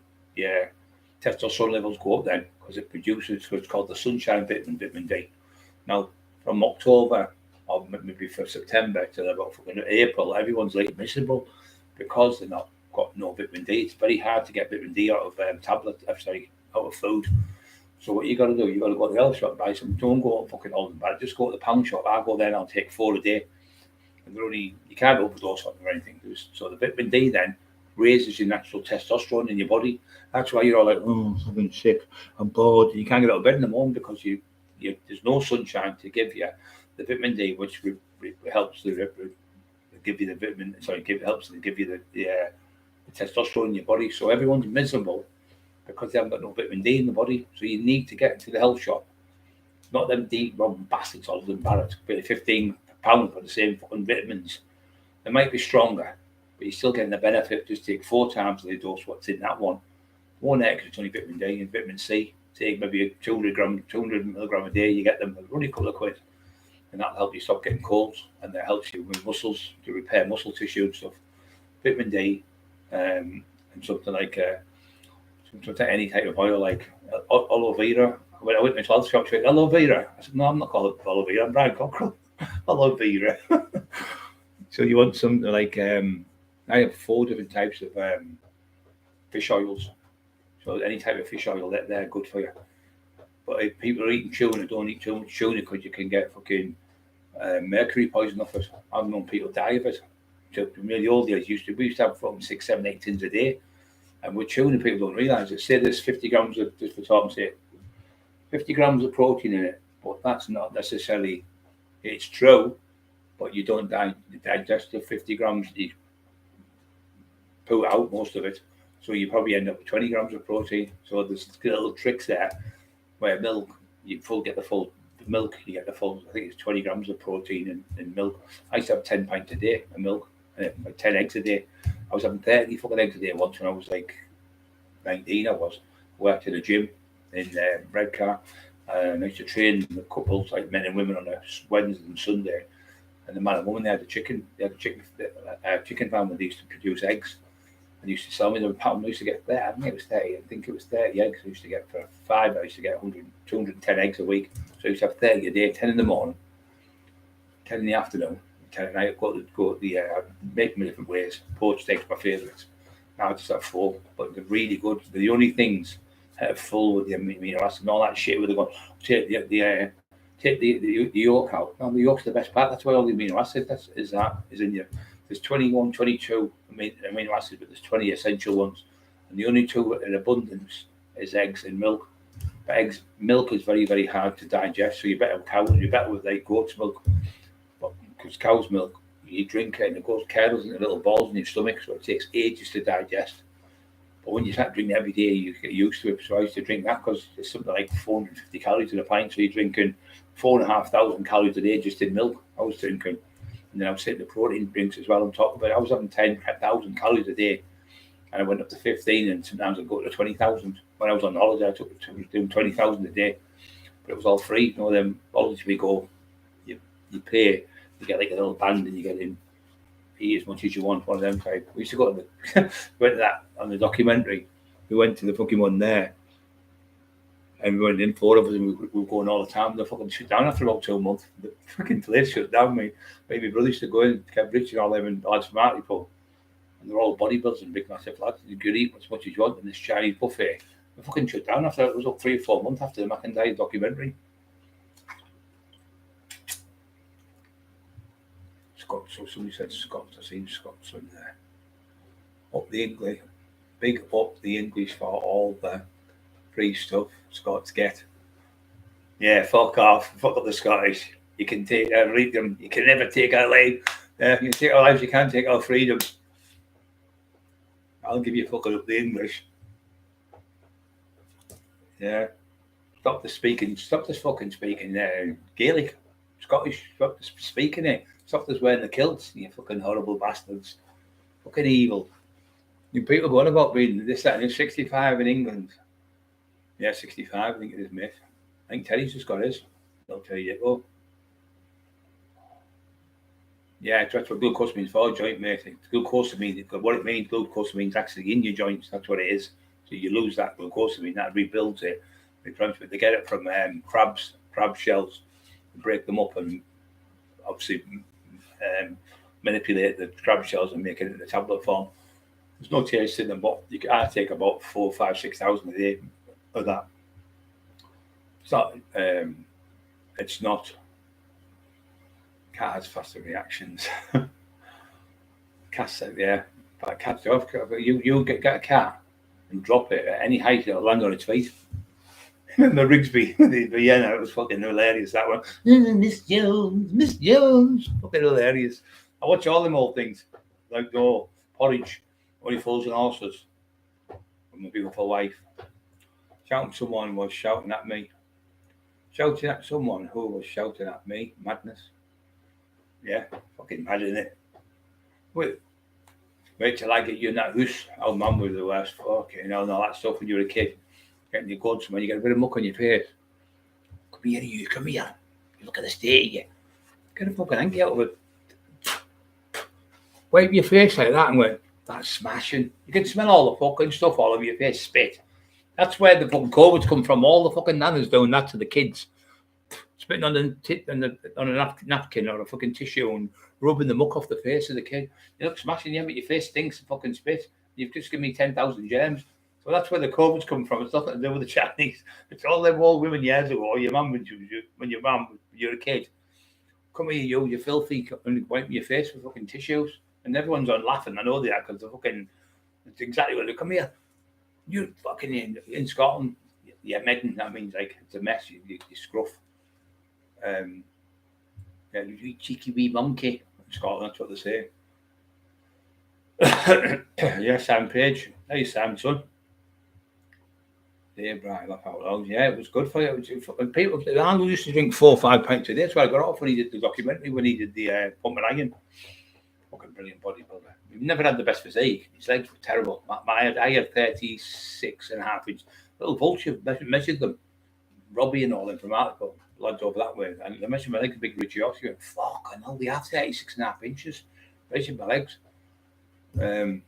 Why would I lie them later on when Tinfoil's got these lines? He never squatted 700 pounds, he never squatted 800, he never done this. So I left it for about 2 years, then put the videos up and he looks like a fucking idiot. Well, you're not even doing it properly. Eddie Hall can do more than you. I never said it fucking could do more than Eddie Hall, you little crank. You could even lift the fucking 20 kilo bar, you little crank. Never trained in your life. Fucking see the state of him. He's like that, isn't he? Little diddy legs about that long. His mate's got little diddy arms and he's got little diddy legs. He's on a video and Bishop Auckland going, and he's on the stage and they're all fucking taking piss out of him. He's got a pair of shorts on, a pair of tracky bottoms on. They're that much short up his legs. He looks like Robinson Crusoe being washed up on the beach. And he's on the stage with a pot belly with a blue t-shirt on, a big pot belly out here, with a little pair of legs like that off, like a ventriloquist dummy. And on the stage, Is anyone oh, fucking hell, they're all saying, sit down. Saying, I'm giving you what he is. We all know Brian Cockerill, that's why we paid the money to see him. We didn't want to listen to you all night, you fucking dummy. Sit down, give him the mic. I wasn't embarrassing. And Tony Grange, our church leader, Maniok, had to take the mic off him and sit him down in the corner, and he sat there drinking tablets. What a fucking embarrassment he was. So he'll never do nothing. He'll never get nothing now. He's finished. Fucking Jack the Ripper's from Middlesbrough. We're still waiting to know what street he's from. Jack the Ripper's from Middlesbrough. Fucking balmy. Totally balmy. Jack the Kipper. 7 pints or more. Yeah, you got loads of. It was a good way to put weight on when you're young. When you're a kid, it's good if you've got like one of these kids who you can eat fucking anything and not even put an ounce of fat on. One of them type of kids. Metabolism super fast. I'm having 8 meals a day now. I'm having 3 proteins and I'm having 5 small meals, which is better for you. Don't forget to subscribe. Yeah, Chapel. Talking double Dutch. Don't forget to subscribe to the channel. We need to get to the 35,000 by the festive next year. That's what we're trying to hit. I think there's about 200 people to get. So any of your friends, anyone out there, get them on if you can. It'll just makes the channel look good because we've been on 34 for ages now. So I'd like to get to that 30 magic number, 35,000 in January. I'm going to a massive. I can't tell you. I've sworn to secrecy. I'm on a massive podcast, mega. It'll get us fucking thousands of new subscribers. He said you'll get thousands and thousands. It'll be good because you're doing well in the community. Because another one's come up from America, asked me to go on as well. So I'll probably do that later on. But I'll do the other ones. I've got another one from North Yorkshire asked me to do one as well with them. And because we're helping people, and we're helping people with good things, and helping people like with diets and training routines and mental health issues, and people, stopping people from committing suicide by helping them and guiding them. We're going to go on Christmas Day for people who are in the house on their own. We're just going for an hour or something, maybe 4 o'clock or 5 o'clock. Just so they know that there's people that wish they were here for you, and we've got a New Year's Day or something, New Year's night. We're going to come on New Year's night, have a party, have a laugh with you, because a lot of people are sat in their homes, and that's the time, this time of the year when people take their lives and sat there, they think no one cares about them. So that's what me and them, I thought, I said what we could do is Christmas Day we could go on. I've got no Queen now with the speech, so I don't know if the King couldn't be doing a speech every year. He used to do a speech, and he was like, I'll do it instead. Probably do more fucking sense, man. I can't drink milk. Yeah, probably right, Freedom. It's called lactose. People don't realise that milk is full of sugar. You didn't know that, did you? Lactose is sugar. It's a form of sugar. So it's full of sugar. That's why the animals grow big quick through the sugars and that. But lactose intolerance you will probably have. If you took it slowly, like a little bit every day, you would build that up and you'd be able to take it. You'd be able to build it up slowly. People, because it goes in your stomach and it curdles into little tiny balls like that. Tiny little curdles in your stomach. That's why when you're doing a protein drink, I used to have a protein drink with milk. Now, what a waste of fucking money. Because what you're doing is, if you have it about 3 hours before or 2 hours before, you're okay. So it takes up 2 hours to digest the milk. But you need to have your protein about an hour and a half before with water, creatine, glutamine, and protein, 30 grams of protein, 5 grams of glutamine, 5 grams of creatine. Put that in, mix it with water, and drink that. And within about half an hour, it'll be your system, so you're ready for training. Maybe take a bit of banana or a bit of fresh orange juice or orange or an apple or something like that, because you need a bit of sugars to give you a kick start. And that'll go in your glycogen in your liver and store there, and it gives you energy to train. So when you have to replenish it, because when you've trained, the sugars go down to your pancreas, then the pancreas breaks them down, then it sends them into the liver where it stores as like, my analogy would be as like a battery. So the battery would be full back up then, fully charged with glycogen, which is sugar and stuff like that. And that sugar then is used for you to train and stuff and function for your brain and everything. Without it, you wouldn't be able to do nothing. No protein, what protein does, protein puts muscle on you. And if you break down the body, there in a little microscopic size, when you're training in the gym, that's when you're not, when people go, oh, I'm getting massively low. No, you're not. What you're doing in the gym, you're breaking down the muscle. So when you're breaking it down, it has to rebuild itself back up. So you have to take the glycogen back in your stomach. Like a banana, say, fresh orange juice, and you have to have protein and creatine, gluten, and things like that to replenish it back in your stomach. Because if you don't, you're going to be flat the next day. So you can go to the gym and feel great on Monday because you've been eating all sorts. Maybe Friday, Saturday, Sunday, Monday, brilliant. You go to the gym Monday and you don't eat as much Monday. You get up Tuesday and you can't even fucking move because you've got no glycogen in your liver. So the battery then is flat. It's just like having a flat battery in a car. It's not going to start. So you've got to replenish it, which means you've got to put it back in. But you only have an hour. You have an hour and a half to 2 hour window of opportunity to get the glycogen, creatine, gluten, and stuff back in your body.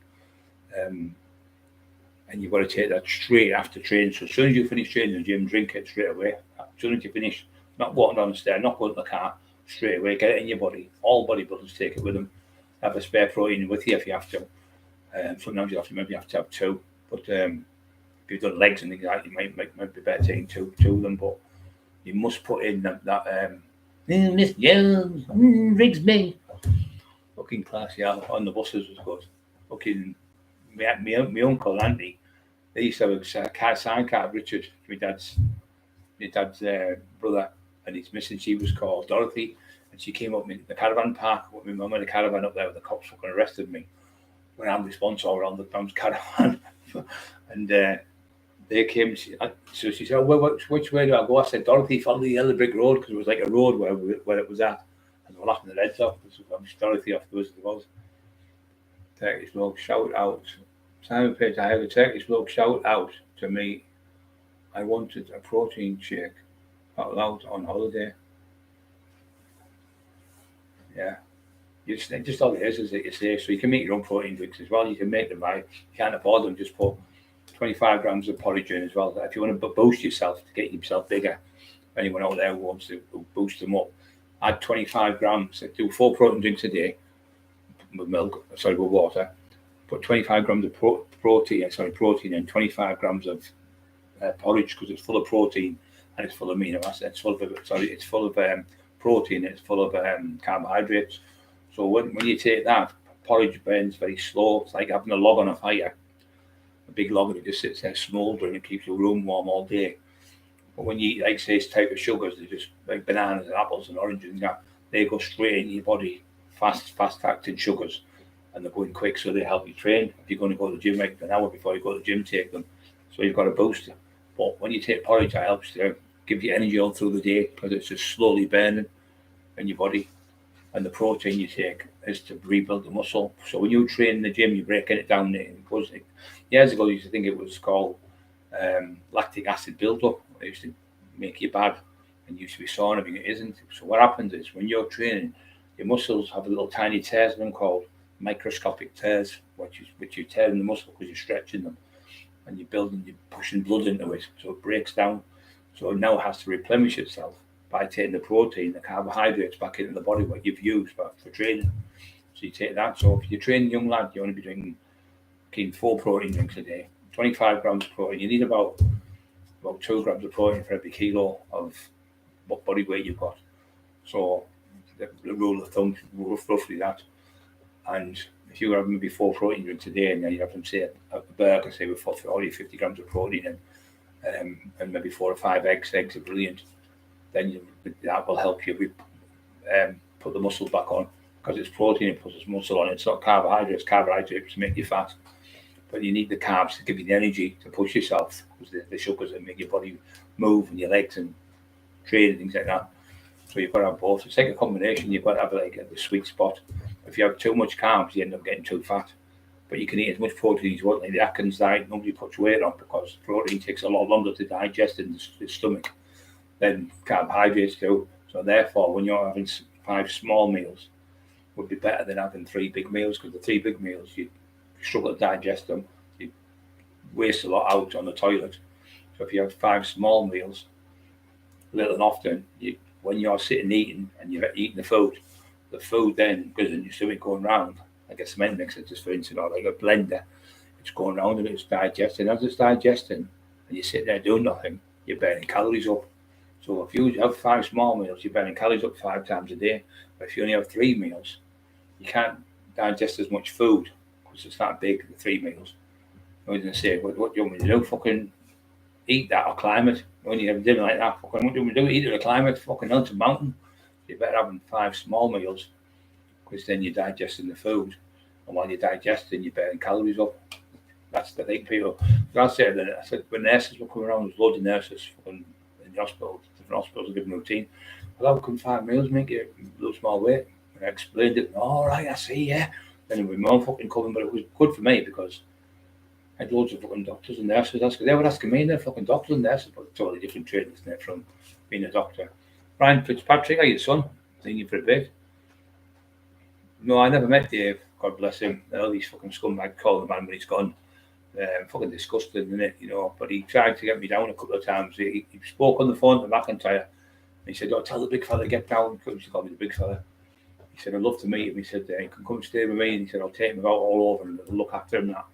And then my brother took his life. And then McIntyre wanted me to go to Wimbledon and stay with him. Dave contacted him again and said, "I was just telling about Brian." He said, "It's terrible." He said, "Tell him to come stay with me if you want." So yeah, I never fancied going down, to be quite honest. But I was doing work and I was making money, doing well, but I never had a bad word to the lad. Because I didn't know the man. I know of him, but I didn't really know the lad. But people are calling him now after he's passed away. It's fucking terrible.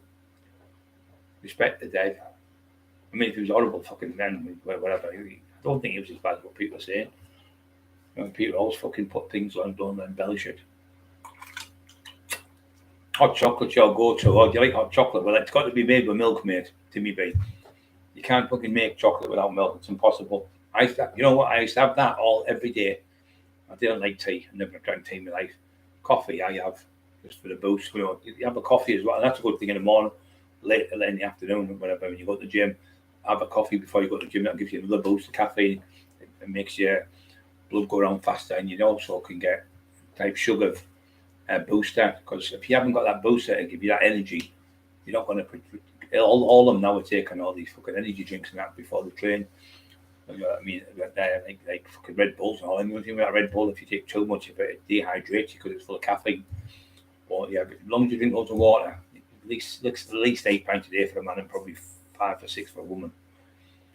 Most top bodybuilders wonder, but if you're on steroids, you need 10 pints of milk a day to help clean your system out and keep your skin fresh and stuff, because that's what hydrates your face. Yeah, the water and stuff. Jack the Ripper from Borough, yeah, he's fucking insane, mate. He said he went down there on a river tour. He was there an hour, and in that hour, he found out Jack the Ripper was from Middlesbrough because Jack the Ripper killed 5 women.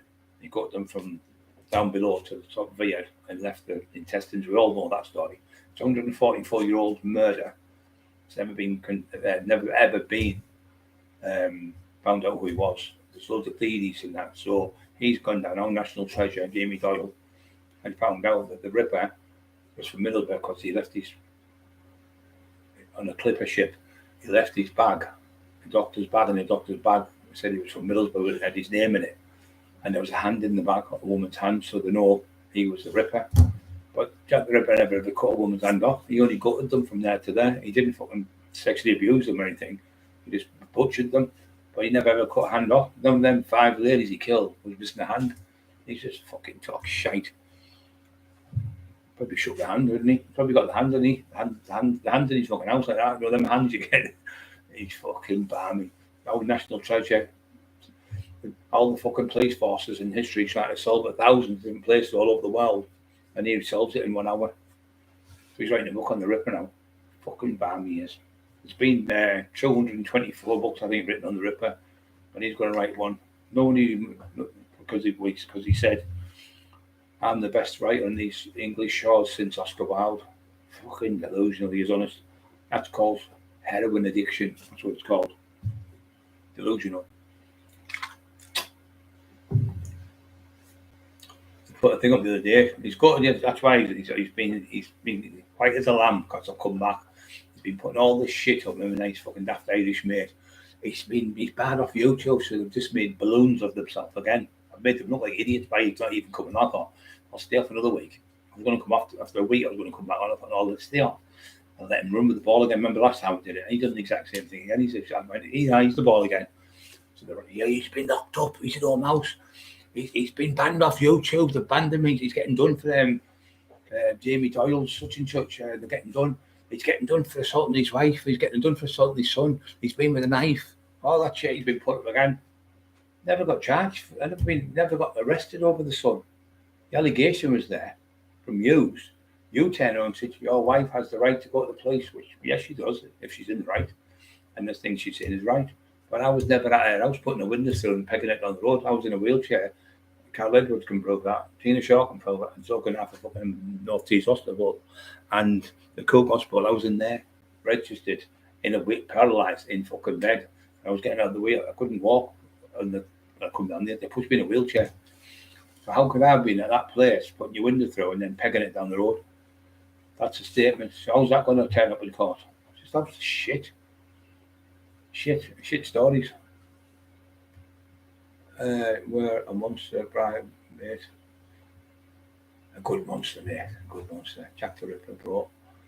Yeah. Mitch T. Biscuits 78. Jack the Stripper. Jack the Stripper. Jack the fucking Kipper. That's what he is. Jack the Stripper.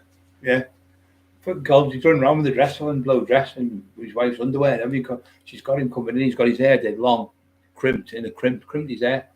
And he's like that, doing that. Oscar Wilde's on the wall. Oscar Wilde's looking at him doing that with his hand, with his hairs in his hand like that. So if he's presenting himself to him. And she goes, "Come on, our Beryl." She's calling him Beryl. And the kid's there in the house. And he's running around dressed as a woman calling himself Beryl. So he's all the kids at school are torturing his fucking son, laughing at him. My dad dressed up as a woman, calls himself Beryl. He can't get out of it now because he's done it.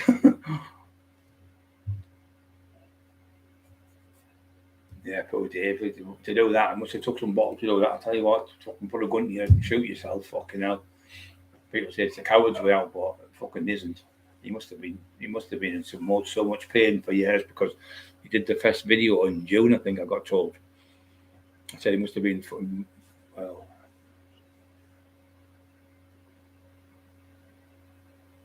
Yeah, Sykes, he's obsessed with Sykes, mate. He's just fucking idiot. Sickly obsessed, yeah. Well, when we were at Newcastle, I don't know if I've told you this, we went to do a 3-part documentary for the BBC. She was called, what was her name? Hobbs. Jeanette Hobbs, that was her name. Jeanette Hobbs. A woman from Channel 5. She said, "What it is, Brian, we've been watching your stuff, you and your wife. We think it's amazing what you've done, saving people's lives and helping people in the community. What a great thing, and creating the page, what you've done. We'd like to do a 3-part documentary about you being a kid, about you when you were on the drugs, the drug scene, and about you being what you are now and what you've done, you've come through, and the attempts on your life and stuff, and when you were suicidal, things like that when you're on the drugs." She said, "You're so honest with your life. You're so honest, and it's good to see somebody like you to come out with it, and it helps a lot of people in the community. Seeing someone like, they all look up to you, a lot of kids and that, seeing you fighting and training and stuff. But to you to come out and say, look, it's a mug's game, it's society." She said, "You're doing wonderful. We really want to touch a lot of people's hearts seeing it. And it'll help a lot of kids to say, look, I don't want to be like the tax man. I want to be like him. He is now, not like he was. And tell the story." She said, "It'll be marvellous. We're really interested." So it went on for about a couple of months. I told Emma, I said, don't tell him. Because he'll start. So anyway, me being honest, I said, "Jamie, look, I've had the, sorry about this. Shut up!" Just a pup. So I spoke to the lady again. So I told him, he said, "I'll give you the number and I'll talk to him. I'll tell him, I'll do it. Me and you will go and see him and all that." So anyway, I give him the number. He come on, he won't believe it, guys. He come on his own live. Cheeky bastard. This is after I give him the number, about 10 minutes after this. "You wouldn't believe who's just contacted me," he said. They never even spoke to him. Right? The BBC and Channel 5 are doing a 3-part documentary. I'm sworn to secrecy, but I think it could be about Lee Duffy, Viv Graham, and Lee Duffy, Viv Graham, and Annie Buell. I think it was he said. I can't remember. There was 3 anyway. He said it's going to be about them. I looked at him, I thought, "You fucking wanker, I've just told you the story, give you the number, keep your mouth shut," and he's on there. So they've come to me, Jamie Doyle, but at the BBC, they never even fucking contacted. It was me who got the contact. I've still got the lady's number on my phone now. So I must say, "I told you what he do. I told you to try and take all the glory." He's fucking horrible here. So anyway, we met them. So I met him with Stephen Serve and Stephen Rafe. So he goes up to Newcastle, and Stephen Rafe, he had a place up there where he does his books and that, near the train station. So we met them. They came. She had a tweed suit on, You could tell they were millionaires. She lived on the Thames. The fucking house is £5 million a piece on the Thames. And the other one, she was, one was like a solicitor. The other one was she said, I do 500 documentaries a year, Brian. I had to sell them all over the world, BBC and Channel 5, and sell in America and Australia and everything. Actually, that's what I do for a living. We're fascinated with the story, what you've got. We really think it's going to go well. I'm going to be on the biggest fucking TV show in the world. That prick fucked you up. So we sat there. What could you do? What could you do? She went, do you know Lee Duffy? She went, no, I've never heard of him. She wouldn't know Lee. She's fucking from a different world. Do you know Paul Sykes? That was it, Paul Sykes. That was the other one. Paul Sykes, Lee Duffy, Viv Graves, he said. You know Paul Sykes? I've never heard of him. Do you know Viv Graves? She went, never heard of him. She said, we're here for Brian Cockerill. It's all about Brian today. He was trying to get into it because it was raging. So then he realised, she sussed him before me. He was getting out to do with it. So he turned around and said, oh, if there's any parts went on, we were there about 2 hours talking, Stephen, talking different things, what we could. Thank you, Racing Lady. Thank you very much. Appreciate this. That'll help us keep the channel going. Thank you very much.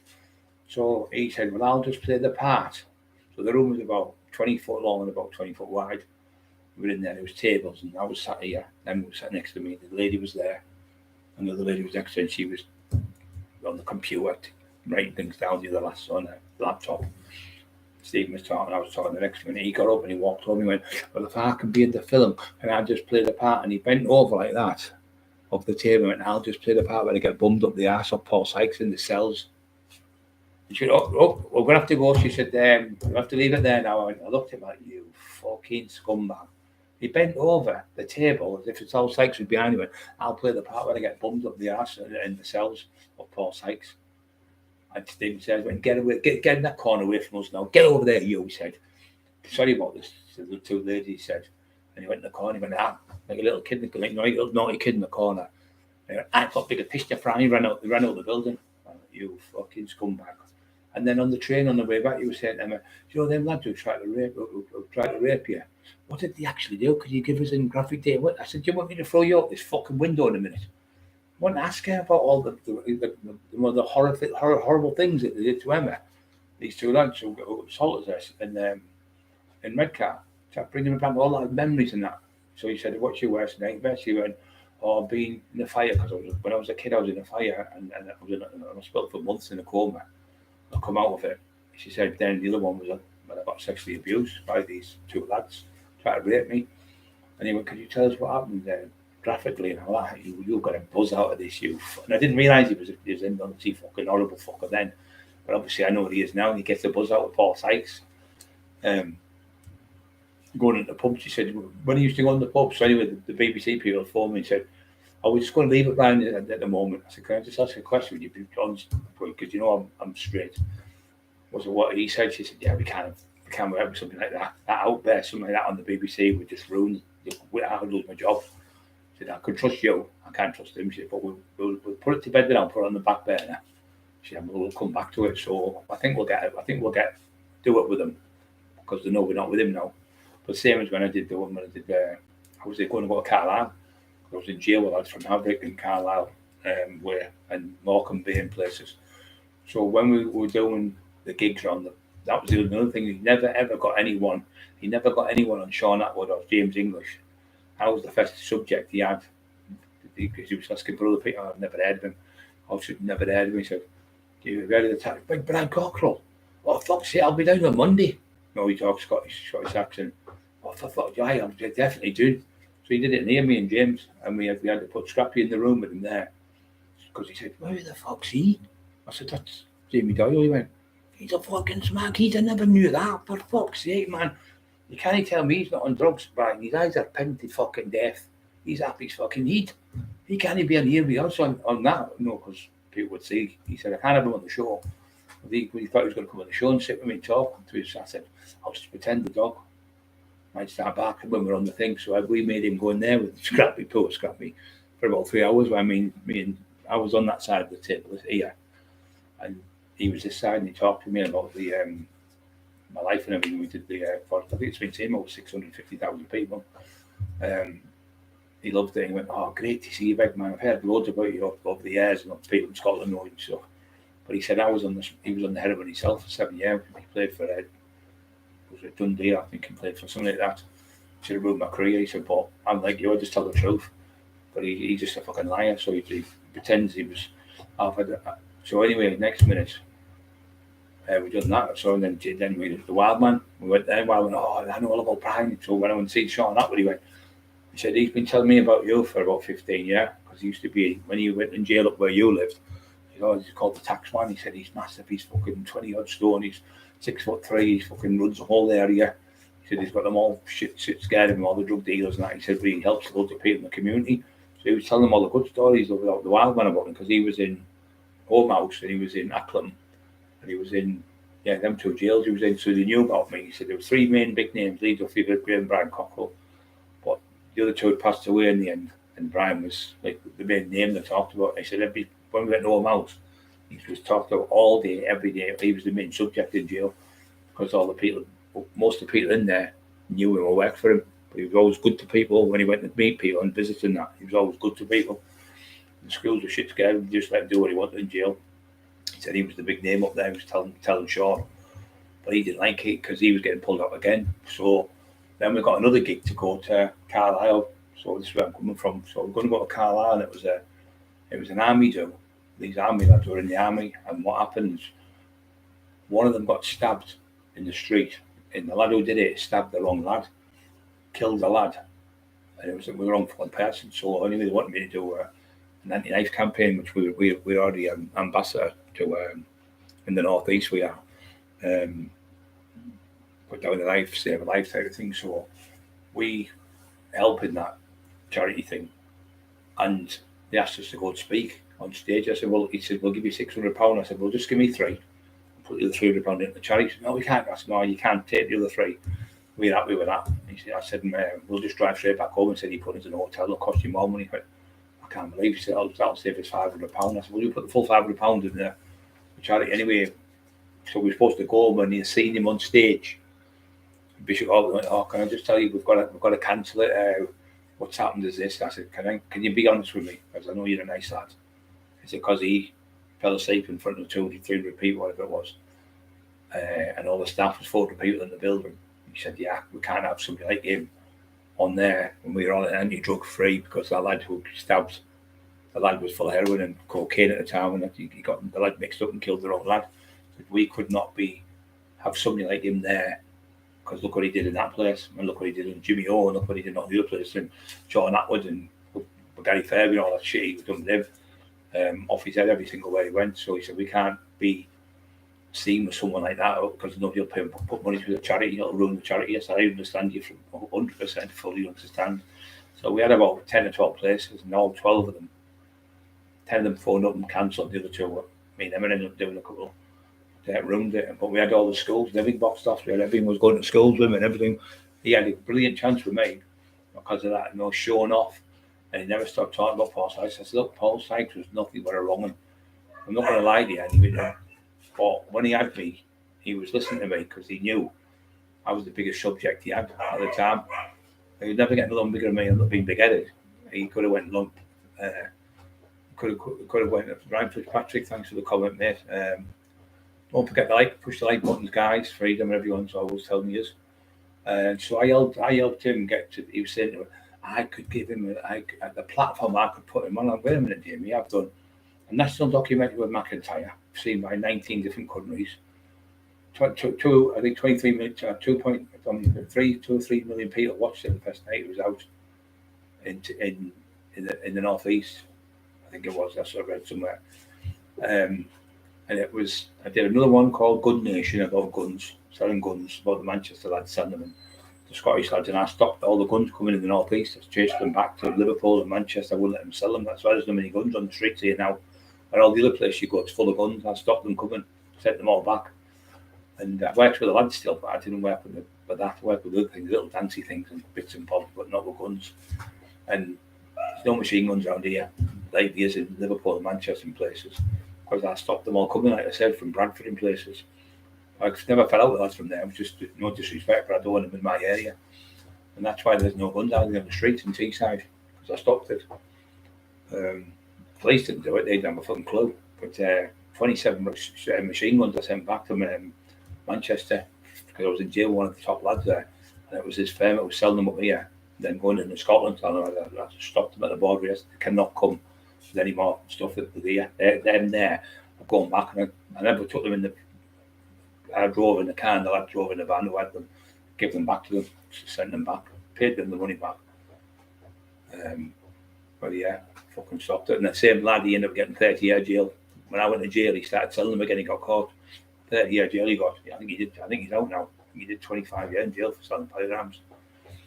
Not a good thing put on the streets. Fucking machine guns. Somebody pulls the trigger on someone, machine gun goes off and it goes all over and kills like 5 or 6 little kids going to school or something. Or fucking you're going to a pub to shoot someone. Fucking 10 people get killed off one gun because the lad's fucking off dead in drugs. I thought, no, fuck that. Keep them off the streets. How embarrassing. Yeah, it was embarrassing, Brian. Really embarrassing, mate. I mean, fucking embarrassing. Everywhere he went, he was fucking off his fucking tits. Every single Paul Sugar had him on. He went, "You're off your tits on the show." That's how he called it. He said, "Off your tits." I remember him saying it. He said, "You can see." He said, "No, what it was, I got 2 Cockerill, 2 paracetamol." I thought, well, all the smackheads and all the people on drugs will be thinking, "Oh, fuck that. If you end up looking like him, why don't we get loads of paracetamols and we Cockerill? We'll start knocking them down and have a few pints of it." We try to explain to people that the paracetamol mixed with the Cockerill and the alcohol made him go cuckoo. He was drinking diazepam out of a bottle, little blue diazepam tablets. What he got from Manchester. When you know them place in Manchester, you get them. They're about 10 for fucking 20. He was getting them from then. He was getting them off the travellers from Saltburn. Stokesley. Getting them there. He used to get 3 strips for 50 quid. 20 tablets. He'd have the 60 tablets gone in fucking 2 days. That's all day long. So he just popped out. And there's another one called Subutex. He's on them all day long. Rather than like a fucking don't know what, like a bottle of tablets. So in the do, we had to put him out. So they were going to beat him up at the do at the snooker hall. Drew Nice, the Dutchman, all them lovely people from Bushy Hall, all the travellers were going to beat him up. The Dawn was from Middlesbrough. They were going to kick him down the fucking stairs. It was a big long passage, big long stairway. Went down in the snooker hall in Bishop Auckland. And he was just fucking talking shit on so they took the mic off him, sat him down. And they said, when he was asleep in the crowd, he said, "You can come anytime, you and Emma and Tony and Maniok and your brother Bobby, but please leave Sleeping Beauty at home." And everyone was fucking laughing in the crowd and taking the piss out of him. But that's why I thought, I can't work for you. So they gave him the second chance again. And he did it again on the Jimmy O show, and he was laughing at children being raped by Paul Sykes, laughing at them. I think it was funny that he was having sex with a 13, 14-year-old girl. I thought it was disgusting. You can hear him on the Jimmy O'Neill show. Put in Jimmy O show. You put in his name, Tin Pile's real name, and put mine, and you'll see him talking about what Sykes did to kids, and he's laughing about it. He used to ask them, "Give us the blowjob, give us this, give us that in the park." But he couldn't do nothing then because his urges, he still had the urges because he couldn't physically do it with them. And ask him, "What do you mean?" He couldn't physically hold them down and fucking abuse them. So he used to shout, "Do this to me and do that to me" in the parks and schools. So when he got done in the end, they caught him 25 different offences he got done for, flashing himself at schools and stuff. And he got done, so they give him an ASBO, 2-year ASBO, not to go back to Wakefield, to keep out the city of Wakefield, barred from the whole city. So he came back after 3 months and got caught and got put back in jail again. He loved being in jail because he was there. He was the big man. He was the big man, a predator, like a shark in a big pond type of thing, in a little pond. He was in there with all the young kids and that. And that's what he liked. He loved that predatory fucking thing where they get people and abuse them. That's what he did. The power he had. Send a 5 to me, transfer back you now and mine. Yeah, don't worry about it, mate. Don't worry about anything. Don't worry about it, mate. It's okay.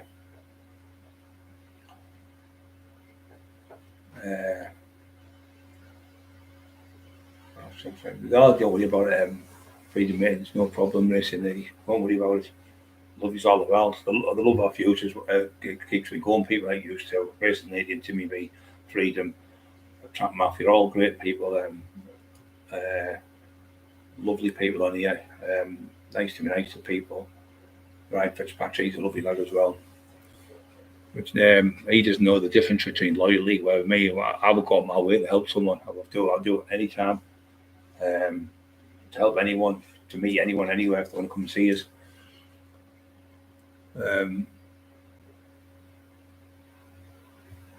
Yeah, just it's nice to but he ruined the fact that three. It was he said to me it's a 3-part documentary. It was about me being a kid.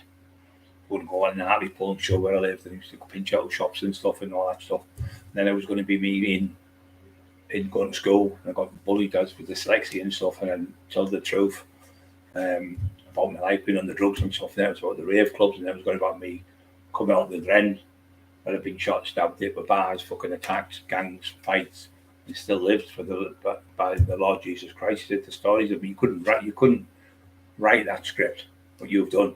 Because that, when you got in that house, no one else could have come out of the house. No one else could have come out of the house alive.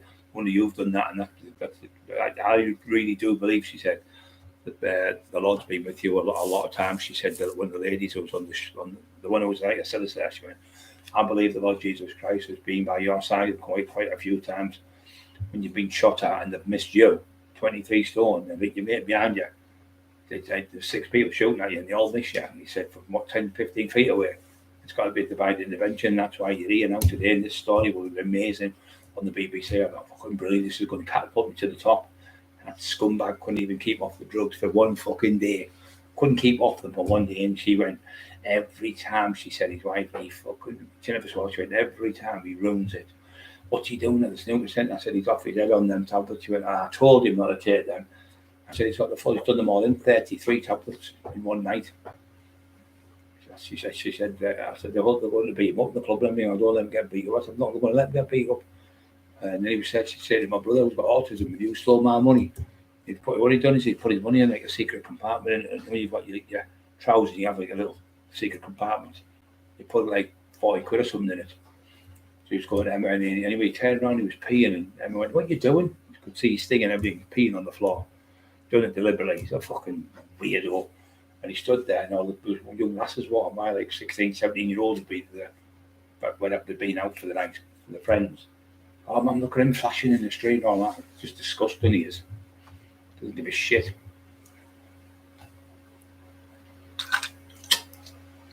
Right, guys, I'm going to shout. I've been on 2 hours. It's been great. Be back on tomorrow. There any drug he doesn't take? You know what? If it's Brian, he would sniff fucking.